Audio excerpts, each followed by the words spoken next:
você está entrando na área de transferência da Gigahertz. Esse é o 490º episódio aqui do podcast e que conta com o patrocínio da ExpressVPN e, como sempre, com o apoio dos mais detêncios e mais detências que nos apoiam lá em gigahertz.fm/apoio e que acompanham a edição aqui do podcast sem edição. Inclusive, hoje a gente teve um papo bem legal sobre marcas curiosas que aparecem aqui no Brasil de tempos em tempos e que fazem sucesso por nomes bem estranhos. Eu sou o Arthur Givigir, o Giva, e como toda semana estou sempre muito bem acompanhado do Marcos Mendes e do Guilherme Rambo. Tudo bem, pessoal? Tudo bem. Beleza, e aí? Viram Ted Lasso já? Deu tempo? Não deu.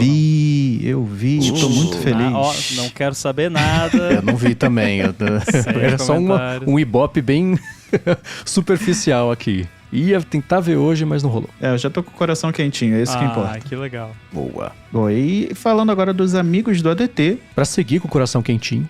Exato. O João Victor Valério tá compartilhando com a gente um projeto que ele fez, o Docker OS X macOS, rodando em um container Linux usando Docker, Shell Script e aceleração por hardware via KVM. A ideia dele foi transformar uma instalação complexa em algo que pudesse ser iniciado praticamente com um único comando. Hoje o projeto já passou de 20.800 estrelas no GitHub, o que mostra que muita gente também sentia falta de uma solução mais simples. No fim, esse é um lembrete de que isso não dá para fazer na engenharia de software, acabam significando apenas ninguém implementou direito ainda, como o Marcos Mendes diz. E ele, inclusive, mandou o link aqui do GitHub pra gente. E, caramba, que legal, né? Bem legal. Eu não sei o que nada disso quer dizer, vou ser muito sincero. Porque ali no meu comecinho, macOS rodando no container Linux, usando Docker, Shell Script, acelera pro hardware via KVM. Eu falei, nossa, parece coisas bem complicadas. Só não precisava nem ler o resto pra dar parabéns pra ele. Mas com esse bando de estrela que ele já recebeu no projeto no GitHub. Vai estar aqui na descrição. Quem tiver conta no GitHub pode contribuir com estrelas também. Muito bacana. Agora, o que isso quer dizer, pessoal? Olha, eu honestamente dei uma olhadinha antes nisso e eu não consegui. Eu dei estrela também no repositório pra dar um boost lá e também porque eu achei interessante de fato, mas eu não entendi a parte do Linux nessa história, porque pelo que eu entendi tá usando virtualização. E aí, para você virtualizar macOS no Apple Silicon, pelo menos, é no macOS que você virtualiza macOS, não é no Linux. Então, no requirement dele, ele diz que precisa ser num Linux host with KVM suporte. Ah, então deve estar usando um QEMU da vida, alguma coisa assim, entendi. Ah, então é mais interessante ainda. Exato. Muito bom, bacana. Tem até uma... Desculpa, eu tô lendo em tempo real aqui com vocês. Tem também a opção de Windows 11 com virtualização habilitada, mas eu acho que a parte do Linux foi quanto a esse ponto de que precisaria de um suporte a KVM. Mas interessante, né? Então, Marcos, e aí só pra explicar pra você e pro resto do pessoal o que é Docker, sabe aquele negócio de na minha máquina funciona? Então, Docker é basicamente... Então, a gente pega a sua máquina e bota ela na nuvem pra ser o servidor. É tipo isso. Ok. Que você cria uma máquina virtual bem pequenininha, só com o que precisa para rodar o seu projeto, e aí você manda ou enfim, compila essa máquina virtual no servidor, e aí você consegue na sua máquina de desenvolvimento e no servidor rodar exatamente o mesmo software. Aí você resolve pelo menos parte desse problema de na minha máquina funciona. As coisas da Gigahertz roda tudo em Docker. Tem o Docker, tem o Proxmox, que também funciona parecido, e o mais legal é, se parou de funcionar e você quer tentar funcionar tudo do zero de novo, é só deletar e criar de novo. Essa é outra parte bem legal também, assim, parou de funcionar, deleta, cria de novo. Aquele sai do Fusca e entra do Fusca, esse é o mais agressivo, a versão mais agressiva. É muito fácil você subir uma máquina virtual ou algo do gênero usando essas duas plataformas. Entendi. Tô mais impressionado agora, então, que eu sei o que isso significa. Boa, e agora falando do Winston, o a.k.a. Gordo Geek, um abraço pro Gordo Geek, ele mandou aqui que tem visto muitos ouvintes se aventurado no Vibe Code, e ele disse que é um desses. Sempre programou, mas voltado para back-end, deixando o front-end para quem entendia do assunto. Com o Vibe Code, ele arriscou, fez alguns projetos inteiros sozinhos, inclusive com mobile. O mais recente é uma poderosa ferramenta de rede com muitos recursos como scanner de rede, scan Wi-Fi, scan Bluetooth, detecção de vulnerabilidades e muito mais. Funciona para iPhone, iPad, Mac e Android. Mandou aqui o link pra gente, como sempre, e disse que espera que a gente curta esse projeto. Pô, que legal. Cara, Muito eu falei legal. no Olá Mundo dessa semana, eu falei pro Boom que eu queria pedir pro Codex fazer isso aí pra mim. No caso, eu não ia pedir pra ele criar uma ferramenta, mas pra ele fuçar na minha rede e tentar achar falhas, mas com uma ferramenta pronta assim fica melhor ainda. Muito bom. Nossa, eu com certeza vou baixar. Muito legal. E tem em um bando de idiomas, para um bando de plataformas. Isso é uma coisa que eu vejo ser comentada até pouco. Como LLMs ajudam a internacionalizar e localizar, mais do que só traduzir melhor e mais rápido serviços e plataformas, etc, etc. Eu sei que isso tem impacto no trabalho de tradutores, mas esse era um trabalho que estava mais sob risco mesmo, eu acho, né? Claro que uma coisa muito específica, você pode até fazer tradução, passar depois isso por alguém para fazer uma revisão, isso acelera o processo sem acabar necessariamente com o trabalho da pessoa. Mas olha quanto de coisa ele conseguiu fazer usando justamente o Vibe Coding, até onde eu sei, ele, né? Então, fazer isso do zero a duas mãos. E tem uns colaboradores que ele colocou aqui também, o que é bacana, né? Mas duas mãos e muitos tokens, muito legal. Essa parte da localização realmente é interessante, porque, e de novo, né, eu respeito muito quem é tradutora profissional, porque não é só traduzir, né? Por isso que chama localização, não é só tradução. Mas sejamos honestos, é um serviço que custa caro, ainda mais para um desenvolvedor independente. E o pior de tudo não é só o custo. Não é só sobre o custo, né? É sobre...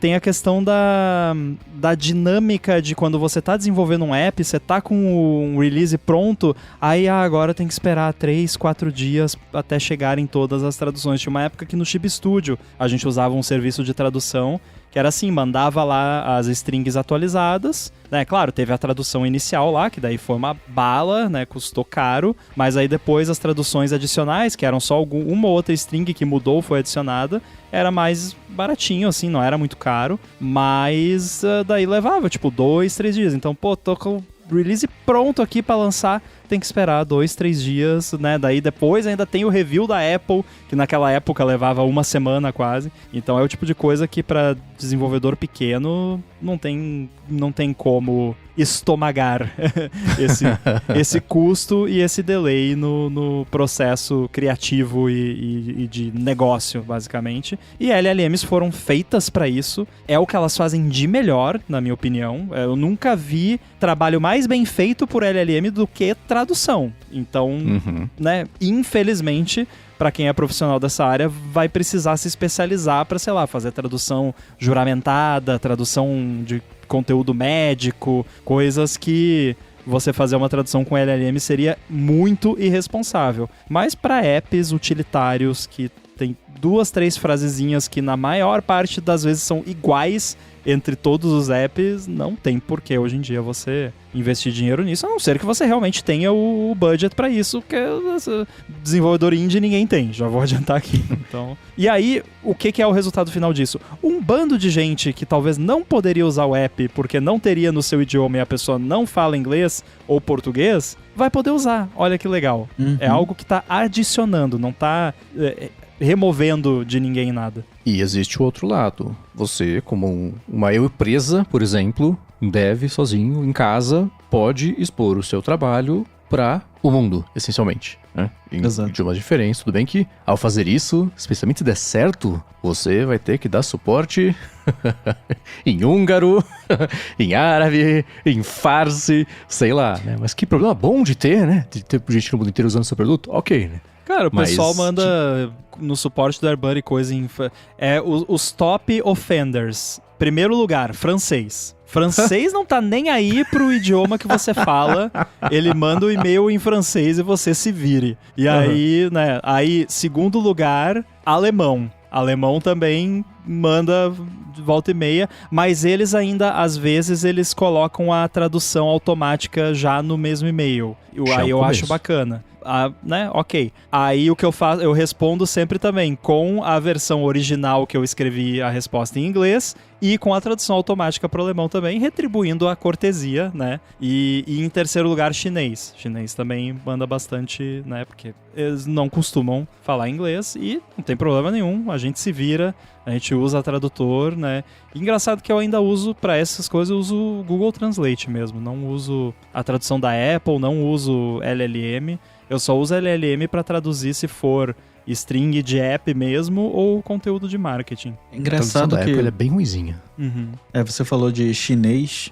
É bom lembrar que o AliExpress vendia pro Brasil muito antes de LLM, tradutor, e a galera lá se esforçava para mandar mensagem pra gente em português. Cansei de trocar mensagem com chinês com mensagem assim que eu tinha que traduzir em português, porque não dava para entender direito o que ele estava falando. Então, se tem alguém que se esforça para conversar com os outros, é a galera da China. E eu sempre achei isso legal. E agora com o LLM é muito mais fácil. Ah, com certeza. E tem, eu acho que outra área completamente negligenciada, que as pessoas esquecem, é o benefício também de LLM para acessibilidade como um todo. Total. A gente tá começando agora a ver, ainda vai ter muita coisa pela frente, né? Mas, inclusive, eu já usei ajuda de codecs e similares para melhorar a acessibilidade dos meus apps.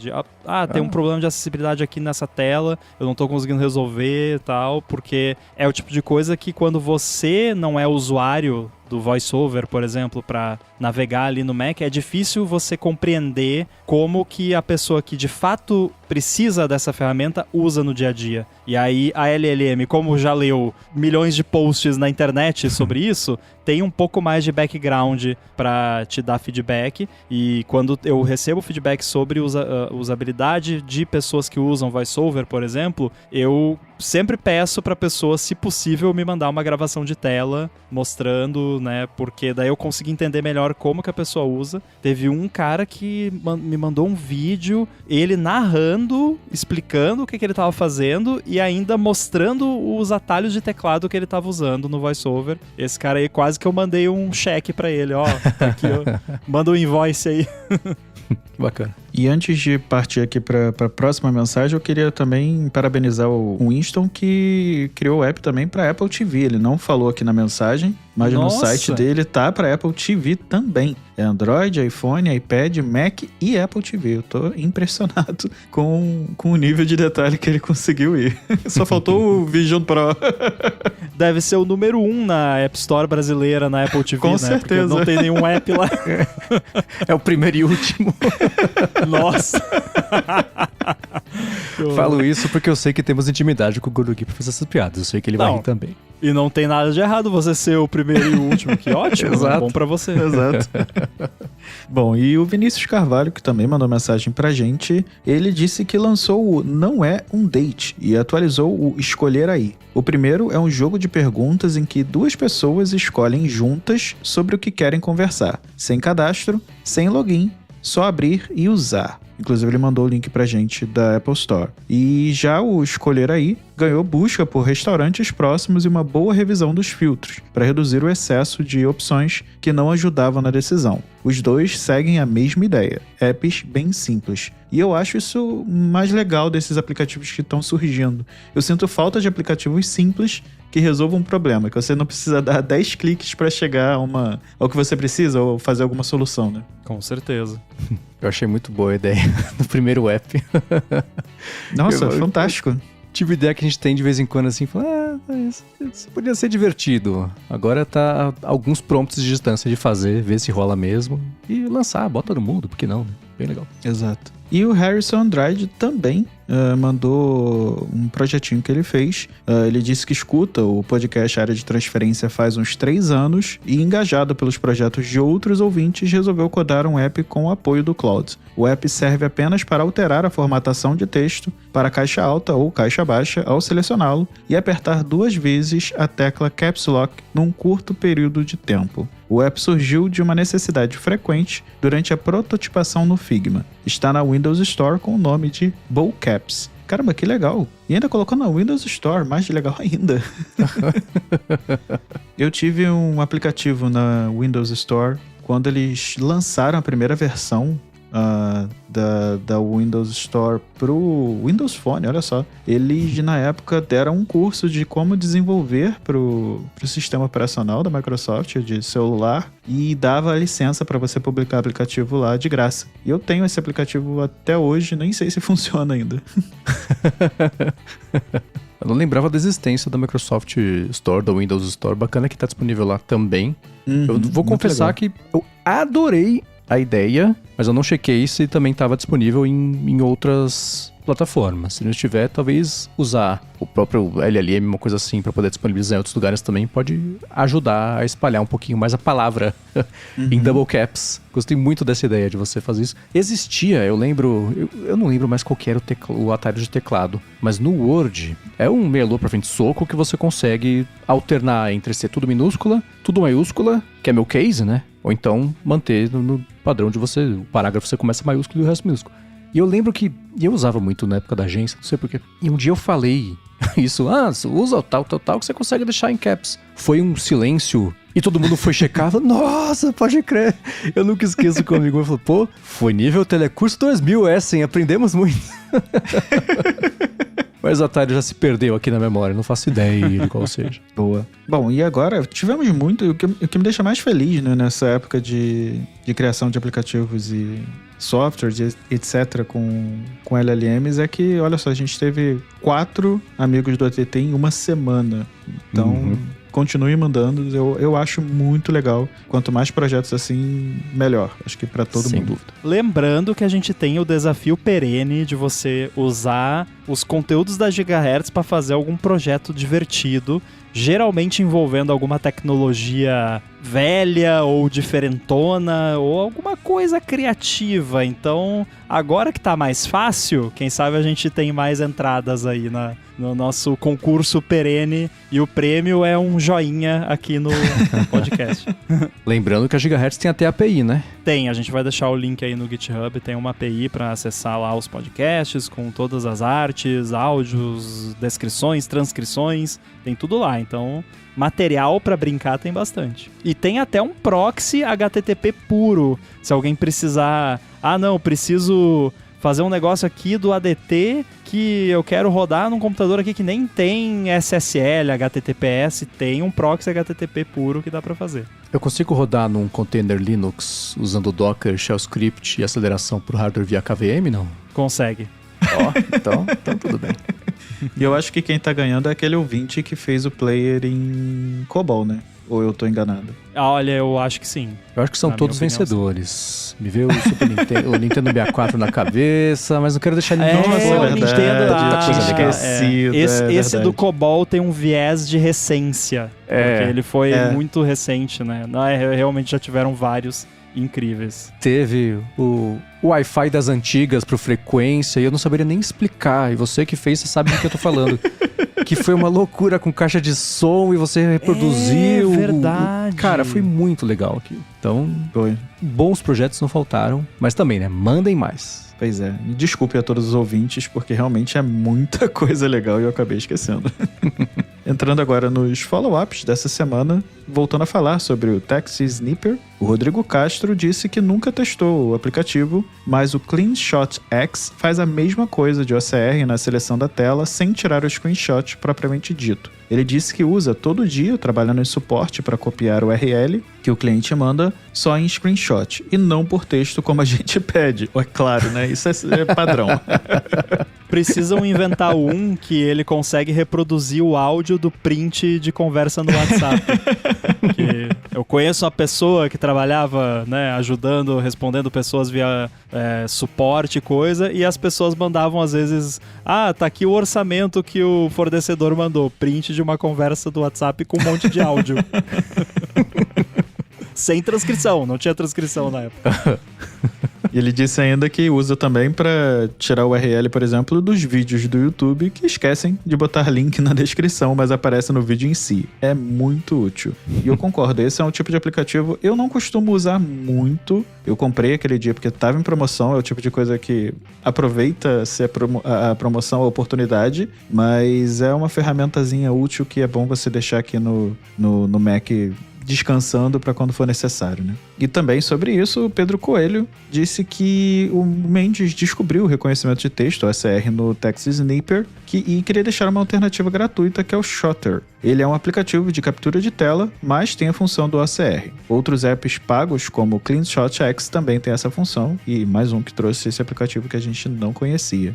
O CleanShot X é daqueles que você escuta falar, conhece por osmose, depois de um certo tempo mexendo com Mac, trabalhando com Mac, escutando podcast que fala de Mac. Esse Shotter, eu acho que eu tinha já visto também alguma dica a respeito dele, mas eu nunca, nenhum dos dois eu mergulhei muito. E a impressão que eu tinha é que o CleanShot X ele era mais parrudo do que eu precisava para fazer uma extração rápida. Eu cadastrei um teclado, um atalho aqui, que é o Command Shift 0, e ele ativa o Print Screener do Text Sniper. E aí eu só seleciono o pedaço que eu quero tirar do texto e pronto. Tá lá, vai para a área de transferência. E ele tem, eu gosto de duas coisas dele. A primeira, que eu gostei bastante, é a área de transferência aditiva. Então, se eu copiar um texto de um lugar, um texto do outro, um texto de outro, e eu colar, ele cola tudo junto. Ao invés de ter que ficar copiando e colando de um por um. Se você estiver usando para fazer OCR em 3 PDFs que não tem reconhecimento, sabe? Esse tipo de coisa. Dá para fazer o que é bacana. E também de você ou manter ou não manter as quebras de linha do texto que você tirou. Porque às vezes ele só quebrou a linha porque acabou o espaço do texto ali que tá fazendo, mas o texto que você vai usar não precisaria quebrar a linha ali. Deixa quebrar onde for quebrar. Então você pode colocar isso ou não. E eu tava morrendo de medo de... Ele tem aqui, né, o clipboard aditivo e tem o botão limpar o histórico da área de transferência. Eu falei, cara, será que ele vai limpar do Mac inteiro?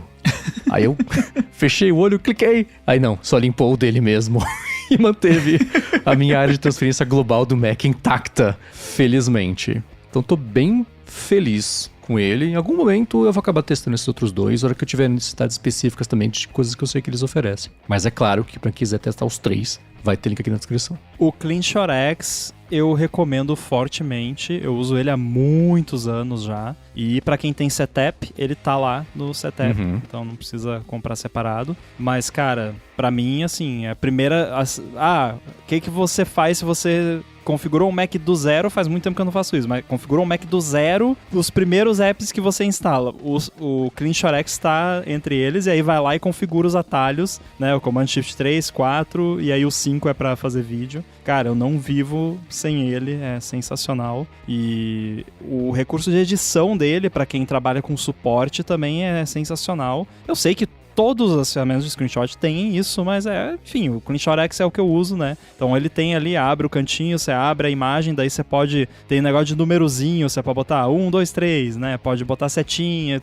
Nossa, quando tá fazendo suporte de app, isso é um lifesaver, assim, porque aí você não precisa ficar... Porque no preview dá pra fazer, mas é muito manual, não fica tão bonitinho. Então ali você pega a ferramentinha de número, clica 1, clica 2, clica 3, e aí bota setinhas e fechou. Então, recomendado. Boa, e o Rodrigo Rodrigues também comentou sobre o Shotter, o aplicativo para Mac que também tem a função de copiar texto igual ao Text Sniper. Mas o Shotter é de graça. Aliás, ele disse que ficou surpreso de ver outro Rodrigo Rodrigues comentando nos programas. Aqui, e aí no caso ele dizendo da mensagem dele, é o Rodrigo dos arquivos gigantescos e das escovas de dente da Shopee. E esse é corajoso, ainda com todos os dentes da boca. Isso é um ótimo sinal, um ótimo ponto, né? Então, esse Rodrigo Rodrigues a gente pode determinar então que ele é o Rodrigo das escovas de dente da Shopee.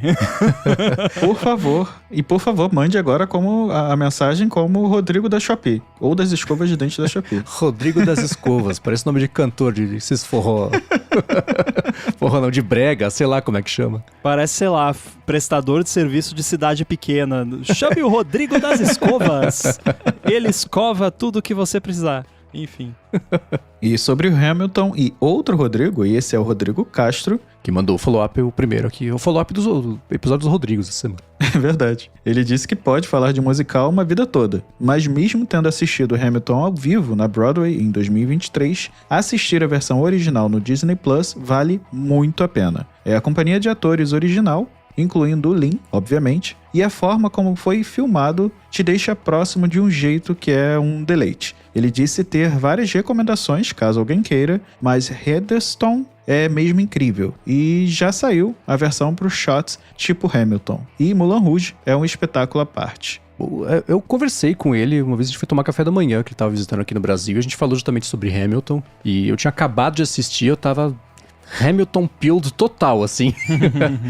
E eu não sabia sobre nada a respeito, porque eu via os gringos comentarem, e é uma coisa que o Rambo já falou, né? Eu senti a mesma coisa, que assim, muita gente que eu escuto, que eu confio, que eu gosto, falava como era legal. Eu falava, bom, uma hora eu vou assistir e vou gostar. E tem várias referências a The West Wing, e eu adoro The West Wing. E as duas coisas são feitas com um foco gigantesco no que está sendo dito. Mas eu não sabia o que esperar quando fui ver Hamilton. E foi o que eu falei semana passada. Em 20 segundos, seu queixo tá no chão, você fala, cara, eu nunca vi nada assim na minha vida. E você passa as próximas 2h30, sei lá, 2h40, com essa sensação. É muito bom. E eu, por não ter contexto de nada, a primeira vez que eu ouvi e vi foi justamente quando estreou no Disney Plus. Eu acho que foi isso, estreou lá, eu falei, então beleza, vou ver. Era um fim de ano aqui, eu acho. E aí eu vi com a Larissa nem, assim como eu, ela não se liga muito em musical, menos ainda com a temática de Hamilton, mas a gente tava vendo The West Wing, e a coisa mais engraçada foi que a gente viu Hamilton, beleza, foi durante o dia, chegou a noite, a gente pediu uma comida, a gente foi ver um episódio de The West Wing, e eles citam uma coisa que acontece em Hamilton, porque é uma temática em comum. E, cara, no único episódio da história do The West Wing, eles tiveram isso, é uma piada que quem sabe. Eu falei, cara, agora dá pra entender essa piada que a gente acabou de ver Hamilton. E o elenco, enfim, a companhia principal, que é com o Lin-Manuel Miranda, que é um cara que eu detestava até ver Hamilton. Eu achava ele um chato, sabe? Ele tá em House, ele tá na temporada que é tipo do Estranho no Ninho. E quem viu Estranho no Ninho sabe. E ele é o cara que fala meio musicado. Esse é o lance dele, né? Ele fez um episódio de How I Met Your Mother que é a pior nota da história da série. E a gente reassistiu How I Met Your Mother recentemente e falei, tá. Por causa dele eu comecei a gostar um pouquinho mais. Mas todo o elenco é muito bom. Tem um cara que é tô pegando aqui o nome dele. David Diggs. Que ele tem um sotaque muito bom, ele fala de jeito curioso, ele tem um Black Power, não sei se é Black Power ou Black, eu não sei se, me perdoem, estou falando uma coisa que não era pra falar, mas ele mexe, chacoalha de um jeito muito caricato, assim. Depois eu fui ver, ele faz um monte de dublagem, ele dublou um dos personagens da Pequena Sereia Nova, sabe, tem um jeito muito específico, assim, de falar. Todo o elenco é muito bom. E, assim como a maioria dos musicais, pelo que eu entendi, cada ato tem um pouquinho de um solo de alguém, pra dar um destaque maior pra alguém. Tem o cara que é o Jonathan Groff, ele fez aquela série Mindhunters, ele é o investigador não o principal, o mais velho, o que é super empolgado com serial killers. Ele faz o Rei George em Hamilton. É sensacional, é muito bom. E quando eu fui ver, o cara que faz o Rei George é um cara que depois eu vi ele tá na companhia principal, ele aparece lá no fundo, assim, é um extra do extra do extra. O cara foi subindo na carreira até hoje ser o Rei George, sabe, em Hamilton, assim. E quando eu fui ver ao vivo, só tinha ele da companhia principal, não tinha mais ninguém do elenco principal. Eu sei que o cara que faz o Aaron Burr, que também é um dos cofundadores dos Estados Unidos, o Leslie Odom Jr., ele fez algumas vezes já, ele voltou pra fazer Hamilton depois, assim, aí saiu, voltou, de vez em tempo, de pouco em pouco ele faz, assim, de vez em quando. O Lin-Manuel Miranda, que faz o Alexander Hamilton, depois que ele saiu, ele passou, sei lá, um ano e pouquinho fazendo Hamilton. Aí depois que ele saiu, ele fez um show específico lá em Porto Rico, e pra levantar fundos e coisa assim, mas nunca mais cantou como Hamilton. Mas é aquilo que eu já falei algumas vezes, nunca fui muito de musical, mas é uma, assim, só de falar dá vontade de comprar passagem e lá ver de novo, sabe? E a filmagem, essa que tá no Disney Plus, isso que o Rodrigo falou, é assim, eles gravaram ao longo de uns 2-3 dias com cenas gravadas em apresentação mesmo, mas também gravaram com a peça sendo feita, interpretado, o musical rolando sem plateia para poder subir no palco, fazer umas tomadas mais próximas mesmo, de trás para você ver eles e o teatro, sabe? Que é um teatro lindo que fica lá. O Rogers já pega o nome do teatro, que é super legal, super bonitinho também. Então, olha, como deu pra perceber, recomendo. São as 3 horinhas, mas são 3 horinhas bem investidas, assim, sabe? Você vai sentir, pelo menos pra mim, uma coisa que nunca nada chegou perto, assim, da surpresa e da satisfação de ver o negócio rolando e acontecer. Você fala, cara, quantas coisas improváveis tiveram que dar certo pra esse cara conseguir fazer esse musical e conseguir o investimento e botar isso no ar com uma ideia. Pensa, pra quem viu, ele contar essa ideia pela primeira vez pra alguém, a pessoa falar, tá, vamos fazer, e levar até virar um dos musicais de maior sucesso da história, sabe? Esse Hadestown que o Rodrigo falou, já viu, não sei de nada, mas eu tô vendo que tá fazendo um sucessinho, assim. E musical tá bem em alta, né? Esse ano passado, eu acho que o primeiro semestre foi o melhor da história da Broadway, por exemplo, né? Que tá bombando mais do que cinema, sabe? Proporcionalmente. Assim. Eu acho que e aí falando também de musical para cinema, desde La La Land eu acho que musical voltou a... Enfim, não só em teatro, mas, de novo, para cinema voltou a crescer bastante. Porque ele ganhou um Oscar, enfim. Então todo ano tem algum filme musical que chama muita atenção. Então eu também nunca fui muito fã, mas tem pelo menos uns 2 filmes de musical que eu olho assim e falo, caramba, esse eu curto, que é o Tic Tic Boom, com o Andrew Garfield. Eu adoro esse filme.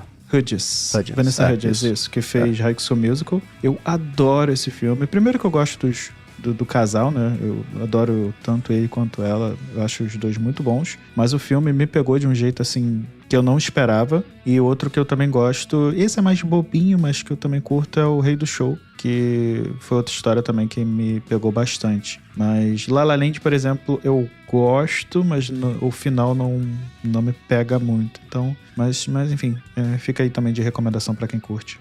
La La Land eu vi, não me pegou, mal vi a hora de acabar. Esse é um daqueles que falou, cara, não vou cantar de novo, para, tá cantando e dançando, ai meu Deus, vamos lá, sabe, não foi pra mim. A temática eu adoro, gosto do diretor, que é o Damien Chazelle, que fez Whiplash, que é uma obra-prima. Sim. Whiplash eu terminei de ver, comecei a ver de novo, na sequência, de tão bom que eu achei, principalmente... Whiplash é meu crime que eu ainda não vi.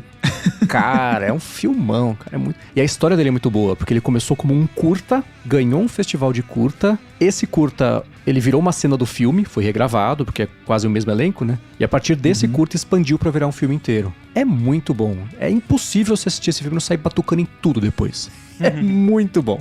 Eu já batuco em tudo naturalmente. Então. E o J.K. Simmons, acho que ele ganhou Oscar por esse filme. Ele tá sensacional. Depois, a segunda vez que eu vi foi só vendo as cenas com ele, que são quase todas. Mas ainda assim, ele tá... É o papel da vida dele. Muito bom. A Mari comentou aqui que o Tic Tic Boom é dirigido pelo Lin-Manuel Miranda. Eu não sabia. Sim, pode crer.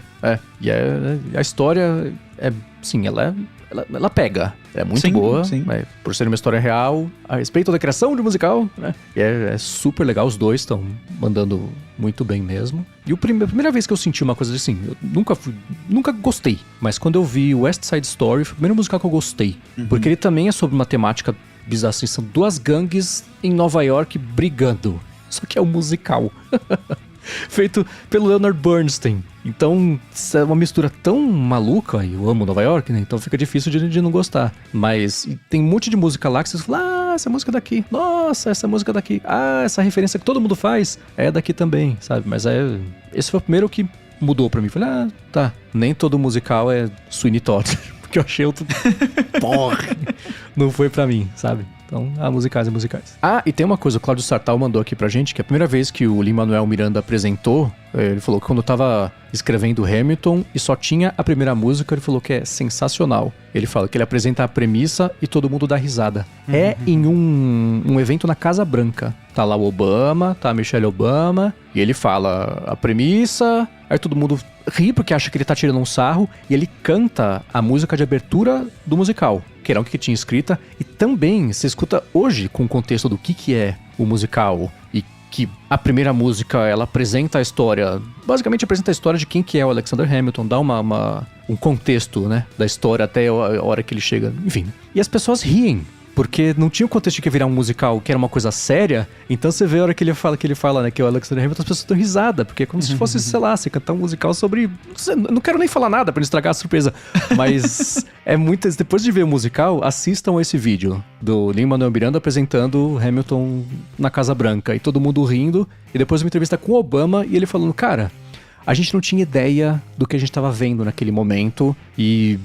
a gente não sabia o que esperar, e a hora que ele começou a falar e cantar, parecia engraçado, e que hoje faz o menor sentido eles rirem da obra-prima sendo apresentada ali pro mundo da primeira vez, sabe? É bem legal. História sendo feita, né? Em tempo real. Total. Bom, e continuando aqui os follow-ups dessa semana, sobre o dilema do Rumble com o teclado, o Maurício Bonani falou que acha que o Carabiner Elements pode ajudar. Nele é possível fazer modificações específicas para cada teclado conectado ao Mac. Mac. E ele mandou o link aqui pra gente conferir. Você chegou a dar uma olhada, Rambo? Não.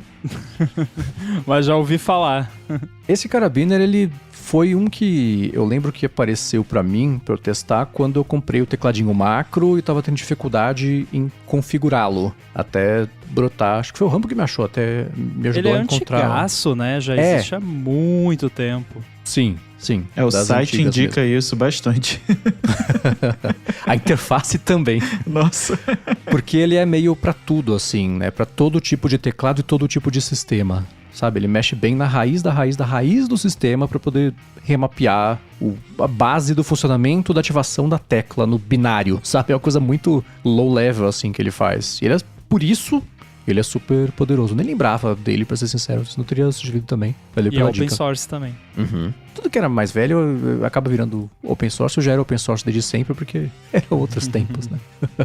E ainda sobre esse problema do Rambo com o teclado, a Monique Oliveira disse que queria deixar registradas 3 teclas de atalho para contribuir para a saga do Rambo. São combinações usadas no editor Emacs, mas que surpreendentemente funcionam em vários aplicativos do macOS e terminais. E aí eu vou deixar, acho que é melhor a gente deixar as teclas aqui na combinação nos comentários, que acho mas mais são fácil. Várias teclas, tipo, Exato. Ctrl alguma coisa. Se eu começar a falar essas teclas aqui, a galera vai abandonar o podcast agora. Mas ela disse, inclusive, que existem infinitas outras combinações e pediu pra gente perguntar pros nossos robôs que provavelmente eles vão saber. Então a gente pode perguntar pros Gepetos, Cláudios e por aí vai, né? E Gêmeos. Gêmeos, exato. Mas olha, obrigado pela dica, Monique. Eu ouvi foi num The Talk Show recente lá que acho que o Gruber tava falando desses atalhos de Emacs que meio que viraram padrão no macOS. Então você tá num campo de texto padrão ali de um app nativo, né? Que inclusive acho que ele falou nesse contexto de apps nativos, né? E não. E aí você aperta, por exemplo, o Ctrl E, ele vai pro final da linha. Só que no meu caso eu tava falando sobre isso no contexto do Adobe Audition, que não é um campo de texto, né? Mas também eu não pensei que o Adobe Audition ele é totalmente customizável, os atalhos de teclado, então provavelmente tem uma opção lá para customizar o atalho que usa para ir para o começo e para o final da timeline. E sobre teclas, o Fred disse que uma dúvida que ele sempre teve é por que no Mac a tecla Enter não abre os arquivos no Finder, e sim renomeia o arquivo, que isso é diferente do Windows, inclusive. O Mac trata a tecla Enter de forma diferente, por algum motivo específico, e o que a gente acha se essa forma é melhor do que o Windows ou não? Eu nunca pensei sobre isso, acho que é a primeira vez que eu paro pra pensar nessa diferença. Eu lembro que quando eu comecei a usar Mac, eu estranhei, porque você no Windows tá acostumado, Enter é o botão de ativar as coisas, né? E aí no Explorer você dá Enter, ele abre o que tá selecionado. Pelo menos na época que eu usava Windows, na época do Windows XP, ainda era assim. Mas no Mac, realmente o Enter, ele é o atalho padrão para você entrar no modo de renomear ou de editar o que está selecionado. Então, se você tem, por exemplo, um programa de edição de imagem que tem as layers, você seleciona a layer ali, dá Enter, na maioria deles, né? Claro que vão ter outliers, mas acho que até no Photoshop, que não é uma UI nativa, você dá Enter, ele entra no modo de renomear. E eu acho que, em parte, isso é porque para você entrar no modo de renomear, geralmente, você tem que selecionar e aí esperar um pouquinho e clicar de novo, o que demora, né? Aí, claro, poderia ter um outro atalho de teclado para renomear, mas se é melhor ou não, tanto faz, é uma questão de como cada sistema resolveu fazer aquela coisa. Eu tenho quase certeza que isso deve existir desde a época do System alguma coisa lá, ou desde a época do Next Step, e simplesmente é assim, por uma questão histórica. Ah, e detalhe, a tecla do Mac não é Enter, é Return. É outra tecla. Exato, né? Ela é mais antiga ainda, né? Porque Return vem de Carriage Return, que é o retorno da carreta, da carroça. Da gaveta da máquina de escrever. Então é a tecla da carroça que é quando você chegava no final ali da máquina de escrever, né? Tim!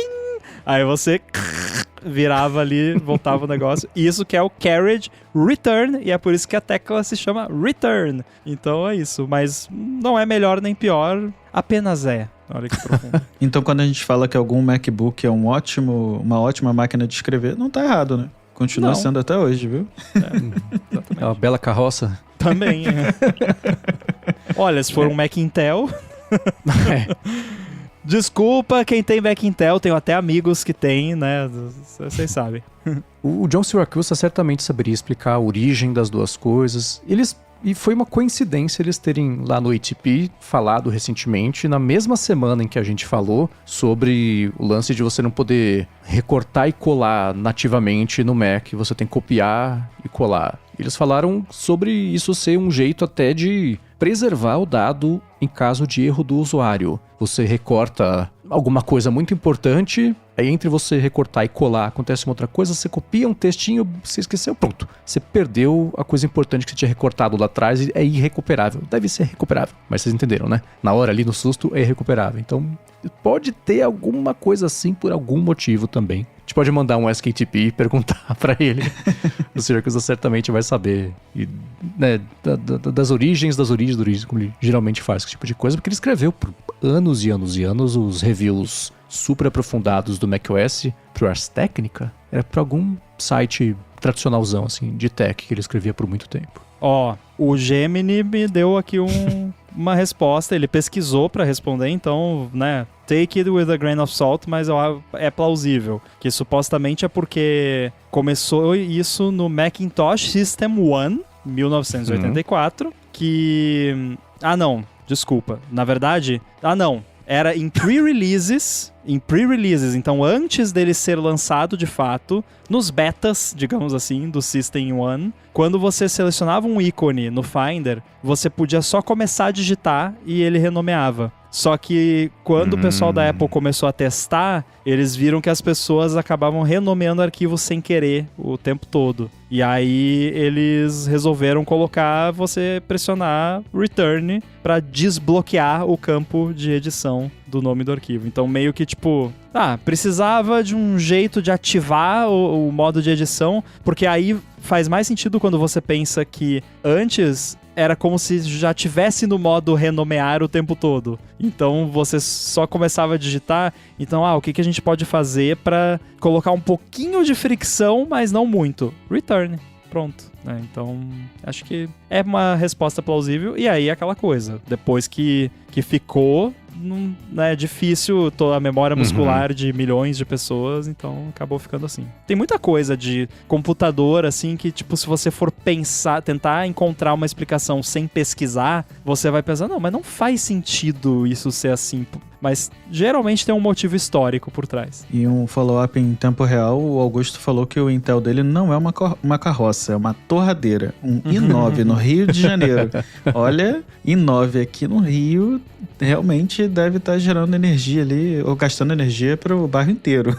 Porque, do jeito que aqui é quente... Precisa de um senhor fusão De Volta para o Futuro para alimentar. Bom, e falando agora sobre os aplicativos, né, de registro de coisas que a gente usa, lê, assiste, enfim, consome, o Khaled Silva mandou aqui pra gente que a gente comentou sobre esses aplicativos de filme e ele disse que usa 2 desses aplicativos, mas para jogos e livros, já que ele coleciona jogos e mangás. Então, para ele já aconteceu dele comprar alguns jogos ou mangás repetidos, então ele queria deixar uma recomendação aqui pra gente. Para os jogos, ele gosta de usar o Gamery, que tem uma interface bonita e simples, e o Book Tracker para os livros, um nome simples e totalmente autoexplicativo. São 2 aplicativos sem assinatura, mas com compra única e baratos, e podem ajudar pessoas na mesma situação que ele, além, é claro, de organizar e acompanhar progressos de ambos. O Gamery eu já conhecia, mas eu não... Eu tenho um problema com jogos porque às vezes eu abandono o jogo simplesmente porque eu esqueço. Eu tenho problema com... Eu jogo muita coisa e não termino, enfim. Mas de livro eu até vou dar uma olhada porque eu devo ter pelo menos umas 2 ou 3 revistas em quadrinhos, HQs aqui repetidas. Quem acompanha a gravação ao vivo deve ver aqui minha coleção. Só que tem algumas repetidas porque eu já fui em loja e falei, nossa, que revista legal, essa eu não tenho. Mentira, eu já tinha. Então eu vou dar uma olhadinha nesse porque pode me ajudar. Inclusive, saiu hoje o Bingers, né, ô Mendes? Saiu, acho que foi Ontem que a gente tá gravando, o tempo é um ciclo infinito e ininterrupto, já não sei mais. Mas essa semana, que é justamente de um dos fundadores do TV Time, né, que já juntou esses assuntos todos aqui, já vem falando sobre isso. E além desse Bingers, eu publiquei lá no Net5Mac uma matéria falando sobre isso. E claro que as reações foram: testa esse, tem esse também, né? Que foi que a gente pediu pra vocês trazerem aqui pra gente também. E apareceu um que eu achei super legal, que foi o próprio desenvolvedor do aplicativo que mandou, chama Nachos Movies. Chama Nachos, na verdade, e ele colocou como Nachos Movies o handle. E é muito bom, porque o ícone é um nacho em formato de play, porque fica triangular, bonitinho assim, tem a texturinha de nacho, sabe? Eu não testei, eu não usei. A parte de funcionalidade, não tenho certeza, mas é bonitão. Bem legal. E o Bingers, pelo que o desenvolvedor, que é um dos fundadores lá do TV Time, falou, ele vai focar mais na parte social. Então, isso até tinha no TV Time, tinha um fórum, as pessoas brincavam, né, comentavam, mandavam gif, repercutia série, coisa assim. Então, não sei o quanto ele vai ajudar a vida de quem só quiser um banco de dados do que assistiu e que dia que estreia a série tal, sabe? Deve dar pra usar assim, mas a impressão que eu tenho, com o foco que ele tá dando no aspecto social, no tour de imprensa que ele tá fazendo pra anunciar o aplicativo, talvez o app fique empurrando pra: o que você achou? Comenta, ou o que as pessoas estão falando sobre... Não sei, espero que não, né? E outra coisa também, ele falou o seguinte: o app, por enquanto, nem por enquanto, ele falou, é um app sem anúncios, não tem compra interna, e que o que ele pretende fazer é atender aos pedidos dos usuários do TV Time, deles poderem financiar o aplicativo. E que ele tem um plano de monetização mais pra frente, que ele vai falar depois. Que pra mim é grego para ele não faz ideia, né? Tipo, não, eu comprei um negócio pra você, tá chegando, é uma surpresa. Você não comprou ainda. Então acho que é meio assim, sabe? Mas nesse momento, pra quem quiser testar, pode... Enfim, vai estar aqui na descrição pra quem quiser dar uma espiadinha. E os outros que eu vi que o pessoal também falou, se eu encontrar aqui, eu coloco na descrição também pra ser mais opções pra vocês. Meu grande problema é exatamente esse que você comentou, Mendes. Eu queria um aplicativo simples de tracking e com data de estreia. E eu acho que não tem uma opção dessa, ou são pouquíssimas essas opções. E quando existe, ou é um aplicativo muito feio. Enfim, o Cláudio comentou aqui que o TV Forecast parece ter justamente isso. São bancos de dados que diz o que assistiu ou não e quando lança. Então vou dar uma chance pra esse. Mas é isso. Eu vi o Bingers, eu até ia baixar, eu tô com ele aberto aqui, mas como eu já tinha conectado o iPhone no Mac, eu acabei não baixando. Mas eu acho que é um projeto que já nasce com cheirinho de que eu preciso ser comprado urgentemente ou eu vou fechar a porta muito rápido. Então já é algo complicado para quem acabou de sofrer uma baixa com o TV Time, né? Então, tomara que não. Tomara que eu esteja errado, mas todo esse blá dele de precisamos de financiamento me soou estranho logo de cara, então... Ele, assim, eu não conheço nem o dev e nem a história muito a fundo do TV Time, pelo que eu entendi. Ele foi um dos co-criadores, nem sei quem são os outros, e o app foi parar na mão de uma empresa. Não sei se eles venderam, se a empresa foi a que fez, ele acabou saindo, mas o que ele fez foi o que a gente vê muito no mundo da tecnologia. O cara fez um negócio, deu certo, foi pra direção que ele não queria, ele falou, então tá bom, faço eu então, como é que eu acho que tem que rolar e tem que ser. E tá fazendo. Pode ser que dê certo na força do ódio. Nada como uma vingança, como uma boa motivadora, né? Exato. Espero, é óbvio, que dê certo, e pelo que eu vi, a comunidade estava muito afim também de ver o negócio funcionar, mas... como nós todos muito bem sabemos, viver do apoio da comunidade nem sempre faz a conta fechar. gigahertz.fm/apoio. Então, não desejo nada além de sorte, espero que funcione. E o Darian Persico fez um pedido. Sobre o fim do TV Time, ele lembrou do tempo que mantinha a lista de vinhos preferidos. E adivinha? Sim, o aplicativo perdeu tudo e foi descontinuado. Como diria o Altair de Souza, ai que raiva. E agora, que baixou mais de 1000 episódios no Gigahertz para maratonar todos, adivinha? Ai que raiva. Não sei que episódios escutei. Então ele faz um apelo, uma proposta de pedido de pedindo, né, pra gente ajuda para desenvolver um app sincronizado com o Apple Podcasts que mantenha atualizado a lista de episódios, o Lostnet. Lost, mas Listened. Eu não entendi por que precisa... O Apple Podcasts não marca o episódio que você ouviu? Pois é. Ou ele baixou em outro lugar e...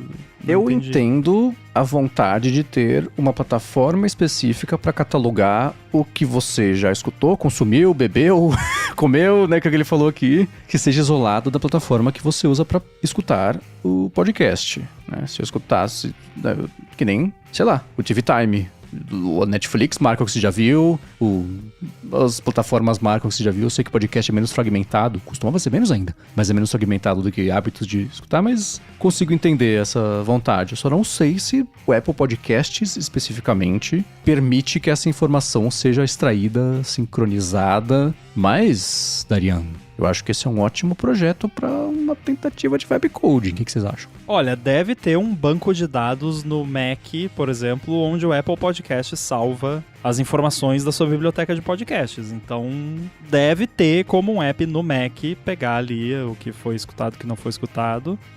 Mas eu ainda não entendi a necessidade, honestamente, porque pra mim me parece tão, sei lá, redundante, porque se você tá ouvindo no lugar e o lugar já disse se você ouviu ou não ouviu, na verdade me parece uma obsessão de catalogar tudo, né? Assim, tudo. Eu tenho também algumas assim, mas eu acho que tem que escolher uma, né? Então, cataloga vinhos, filmes e séries ou podcasts. Catalogar tudo, eu acho um pouco demais. Eu também pensei que ele poderia codar algo nesse sentido, mas eu tô com vocês de que não entendi muito bem o porquê. Tá com o Rambo, eu entendi, porque eu sinto a mesma necessidade de catalogar as coisas todas. Eu tô com o Darian aqui. Não, mas você sente a necessidade de catalogar os podcasts que você já ouviu, sendo que você tem essa informação no Overcast, por exemplo? Eu entendo ele sentir essa necessidade. Ah, tá. Eu empatizo com empatizar eu também. O conceito de querer catalogar. Exato. Eu tenho total empatia. Eu tenho empatia por pessoas que fazem coisas muito piores, não? Tô brincando, tá bom, Dária? Você não tem nada de errado, não. Mas, assim, ainda assim, não acho particularmente necessário. Mas, sim, se é a vontade. O bom é que agora dá pra pedir pra uma LLM talvez tentar resolver pra você. Eu pensei que ele, em algum momento, quando eu tava lendo, eu achei que ele queria centralizar isso porque ele ouve em mais de um lugar. Por exemplo, ele ouve no Apple Podcasts, no YouTube, no Overcast, enfim, e por aí vai. E aí eu entenderia essa necessidade. Mas ainda assim, eu entendo, mas acho muito difícil conseguir sincronizar tudo em um único lugar, ainda mais pensando no Apple Podcasts. É que aí o Apple Podcasts, ele é o serviço de assinatura e consumo e você vê o que tá lá, played ou não played. Aplicativos de registro, tipo o de vinho, o Untapped, que é de cerveja, crianças não bebam, o próprio TV Time. TV Time tinha quantos anos, meses, dias, horas, minutos, segundos de coisas que você já viu na história da sua vida. Tinha os apps todos, eles fazem esse tipo de coisa que é a parte divertida, de você ficar ali entrando e vendo e navegando, mais do que a lista inerte com played ou não played. Isso... É que pra mim o que pega é justamente, eu entendo perfeitamente isso que você falou e acho maneiro. Inclusive o Overcast tem esse recurso Sim. de você ver as estatísticas, então talvez seja melhor usar o Overcast. Mas o lance é que, pra mim, escutar um episódio de podcast não é um evento quanto assistir um filme, sabe? Porque eu vou assistir um filme por semana, no máximo. Aí eu, uma vez por semana, abrir um app ali e marcar que eu assisti o filme e tal, ok. Até porque não é intrínseco que eu vou assistir o filme necessariamente num lugar que já vai... Primeiro, eu não vou assistir o filme sempre no mesmo lugar. Vai ter vezes que eu vou ir no cinema ver o filme, vai ter vezes que eu vou ver no TV Plus, no Amazon, no Netflix. Então não existe essa ferramenta única. Claro que para podcast você pode vir em diferentes lugares, mas daí não existe um motivo para isso, porque o conteúdo tá sempre em todo lugar, tirando as palhaçadas de exclusivo Spotify, que meio que não existe mais. Mas, então assim, você marcar uma vez por semana que assistir um filme, eu acho normal e tranquilo. Mas pra mim, tipo, se eu fosse ter que marcar num lugar separado cada vez que eu ouço um episódio de podcast, eu não faço mais nada da minha vida. Eu só vou passar o meu dia inteiro catalogando podcast, porque eu ouço muito podcast. Então, mas de repente também o Darian ouve um episódio por semana e é isso. E se é da Gigahertz ainda, meu Deus, muito obrigado. E não pare de ouvir só porque eu falei que eu não entendo o seu hábito. Aqui no ADT nós somos inclusivos com hábitos incomuns. Enquanto você falava, eu pensei na seguinte situação, que é o mesmo problema que eu tenho, por exemplo, com séries. Quando a gente tem um podcast que é contínuo, que você precisa ter ouvido o anterior para entender o próximo, se você deixa de ouvir por muito tempo, você pode se perder. E acontece muito isso com série. Por exemplo, eu tô vendo Fundação na Apple TV. Só que eu parei no episódio XYZ da segunda temporada. E aí, pra eu voltar, eu tinha que ter catalogado isso em algum lugar, enfim. Eu penso que talvez por isso ele precise de um aplicativo externo que faça isso, entendeu? Porque às vezes o Apple Podcast se perde, o Spotify também se perde, ou enfim, o YouTube. E aí, para retornar de um ponto que você parou de ouvir, né, aquela sequência, talvez você use um app externo. Mas foi o único caso que eu pensei, assim, que eu sinta uma necessidade de um outro aplicativo controlando meus podcasts. Porque eu tenho sentido isso com série, né? E para migrar de apps, você tem o OPML, né? Que transfere todos os feeds. Porém, eu tenho quase certeza que ele não inclui informação de o que você já ouviu ou não. É só uma lista de feeds, basicamente. Por outro lado, Rambo, eu consigo entender você não entender o que ele quer fazer. Porque eu fiquei pensando, o que até hoje... Ou o que na minha vida eu vi algumas pessoas fazendo e que nunca entrou na minha cabeça. Last FM. Eu nunca entendi pra que aquilo servia, qual que era o benefício social que as pessoas tiravam daquilo, o tal do Scrabble. Ele era até hoje eu não sei dizer o que aquilo fazia, um histórico do que você escutou. Aí eu consigo entender, porque assim, né, o que eu tô sentindo com... Eu quero catalogar quantas... Eu sei que, sei lá, fã de Taylor Swift deve catalogar, mas o que você escutou ao longo do ano, que no fim das contas é o Spotify Rewind, né? Mas de ter o registro de todos os seus hábitos musicais, música por música ao longo do ano, eu não sei se era pra isso que servia, mas me explicaram 30 vezes já, nunca entrou na minha cabeça o que fazia... o Last FM, sabe? E o que me surpreende é que é um serviço ainda ativo, né? Então ainda existe. Eu achei que ele tinha morrido, não, ele tá vivo ainda. Então, pra mim, Foursquare sempre foi a mesma vibe também. Tipo, tá, por que você tem que anunciar pra todo mundo que você esteve em tal lugar? Hoje eu quero esconder onde é que eu tô, né? Na época de que ele tava em alta, não tinha essa preocupação ainda. Faz o Nowhere. Notícias do Foursquare. O Instagram lançou aquela feature recentemente de localização usando stories e tal, e foi super criticado, e era basicamente um Foursquare, né? É, pode crer. Não, e sendo que sempre teve a opção ali, se você quiser, você bota a localização. Sim. Bom, antes de seguir com o follow-up da semana passada, eu gostaria de primeiro falar sobre a ExpressVPN, que está patrocinando mais esse episódio do ADT. A ExpressVPN oferece duas grandes vantagens, que são uma conexão segura para você navegar e a possibilidade de utilizar a internet como se estivesse em qualquer país do mundo. A privacidade todo mundo já sabe. Quando você se conecta especialmente a um Wi-Fi público, geralmente os seus dados são o preço da conexão. E com a ExpressVPN você protege a sua conexão e passa a utilizar o seu dispositivo com tudo criptografado. É como se estivesse numa espécie de modo anônimo permanente. Isso quer dizer que ninguém consegue rastrear a sua atividade e nem mesmo olhar para os dados trafegados. Já a parte de poder se conectar como se estivesse em qualquer lugar do mundo é muito boa, porque você pode acessar o catálogo da Netflix ou de qualquer outro serviço como se estivesse nos Estados Unidos, que é diferente do catálogo, por exemplo, que essas empresas disponibilizam aqui no Brasil. Para conhecer melhor a ExpressVPN, faz o seguinte: acessa expressvpn.com/adt e com esse link você vai levar 3 meses grátis na assinatura do plano anual. Você tem ainda 30 dias para testar e ainda por cima, assinando por meio desse link, você ajuda aqui o podcast. Muito obrigado, ExpressVPN, pelo patrocínio do ADT e pelo apoio a toda a Gigahertz. Valeu! Bom, e voltando com os follow-ups dessa semana sobre o iPhone para sempre, né? Aquele programa do Itaú, o Mark Nass falou que, primeiro, não é uma publi. Ele não trabalha para o banco, mas já pesquisou algumas vezes sobre esse programa do Itaú. O aparelho sai pelo mesmo preço cheio da Apple, sendo que você paga 70% do valor do aparelho parcelado em 21 vezes. E na 22ª, você paga de uma vez os 30% restantes. Ou entrega o aparelho para pegar um novo. Não tem como diminuir as parcelas e é tudo debitado no cartão de crédito. Curiosidades, o mesmo banco faz isso com alguns modelos tops de linha da Samsung e agora oferece seguro com serviços Apple Care, podendo ter comprado o iPhone em outro lugar também dentro de um mês. Eu não sabia do Apple Care, para mim isso é novidade.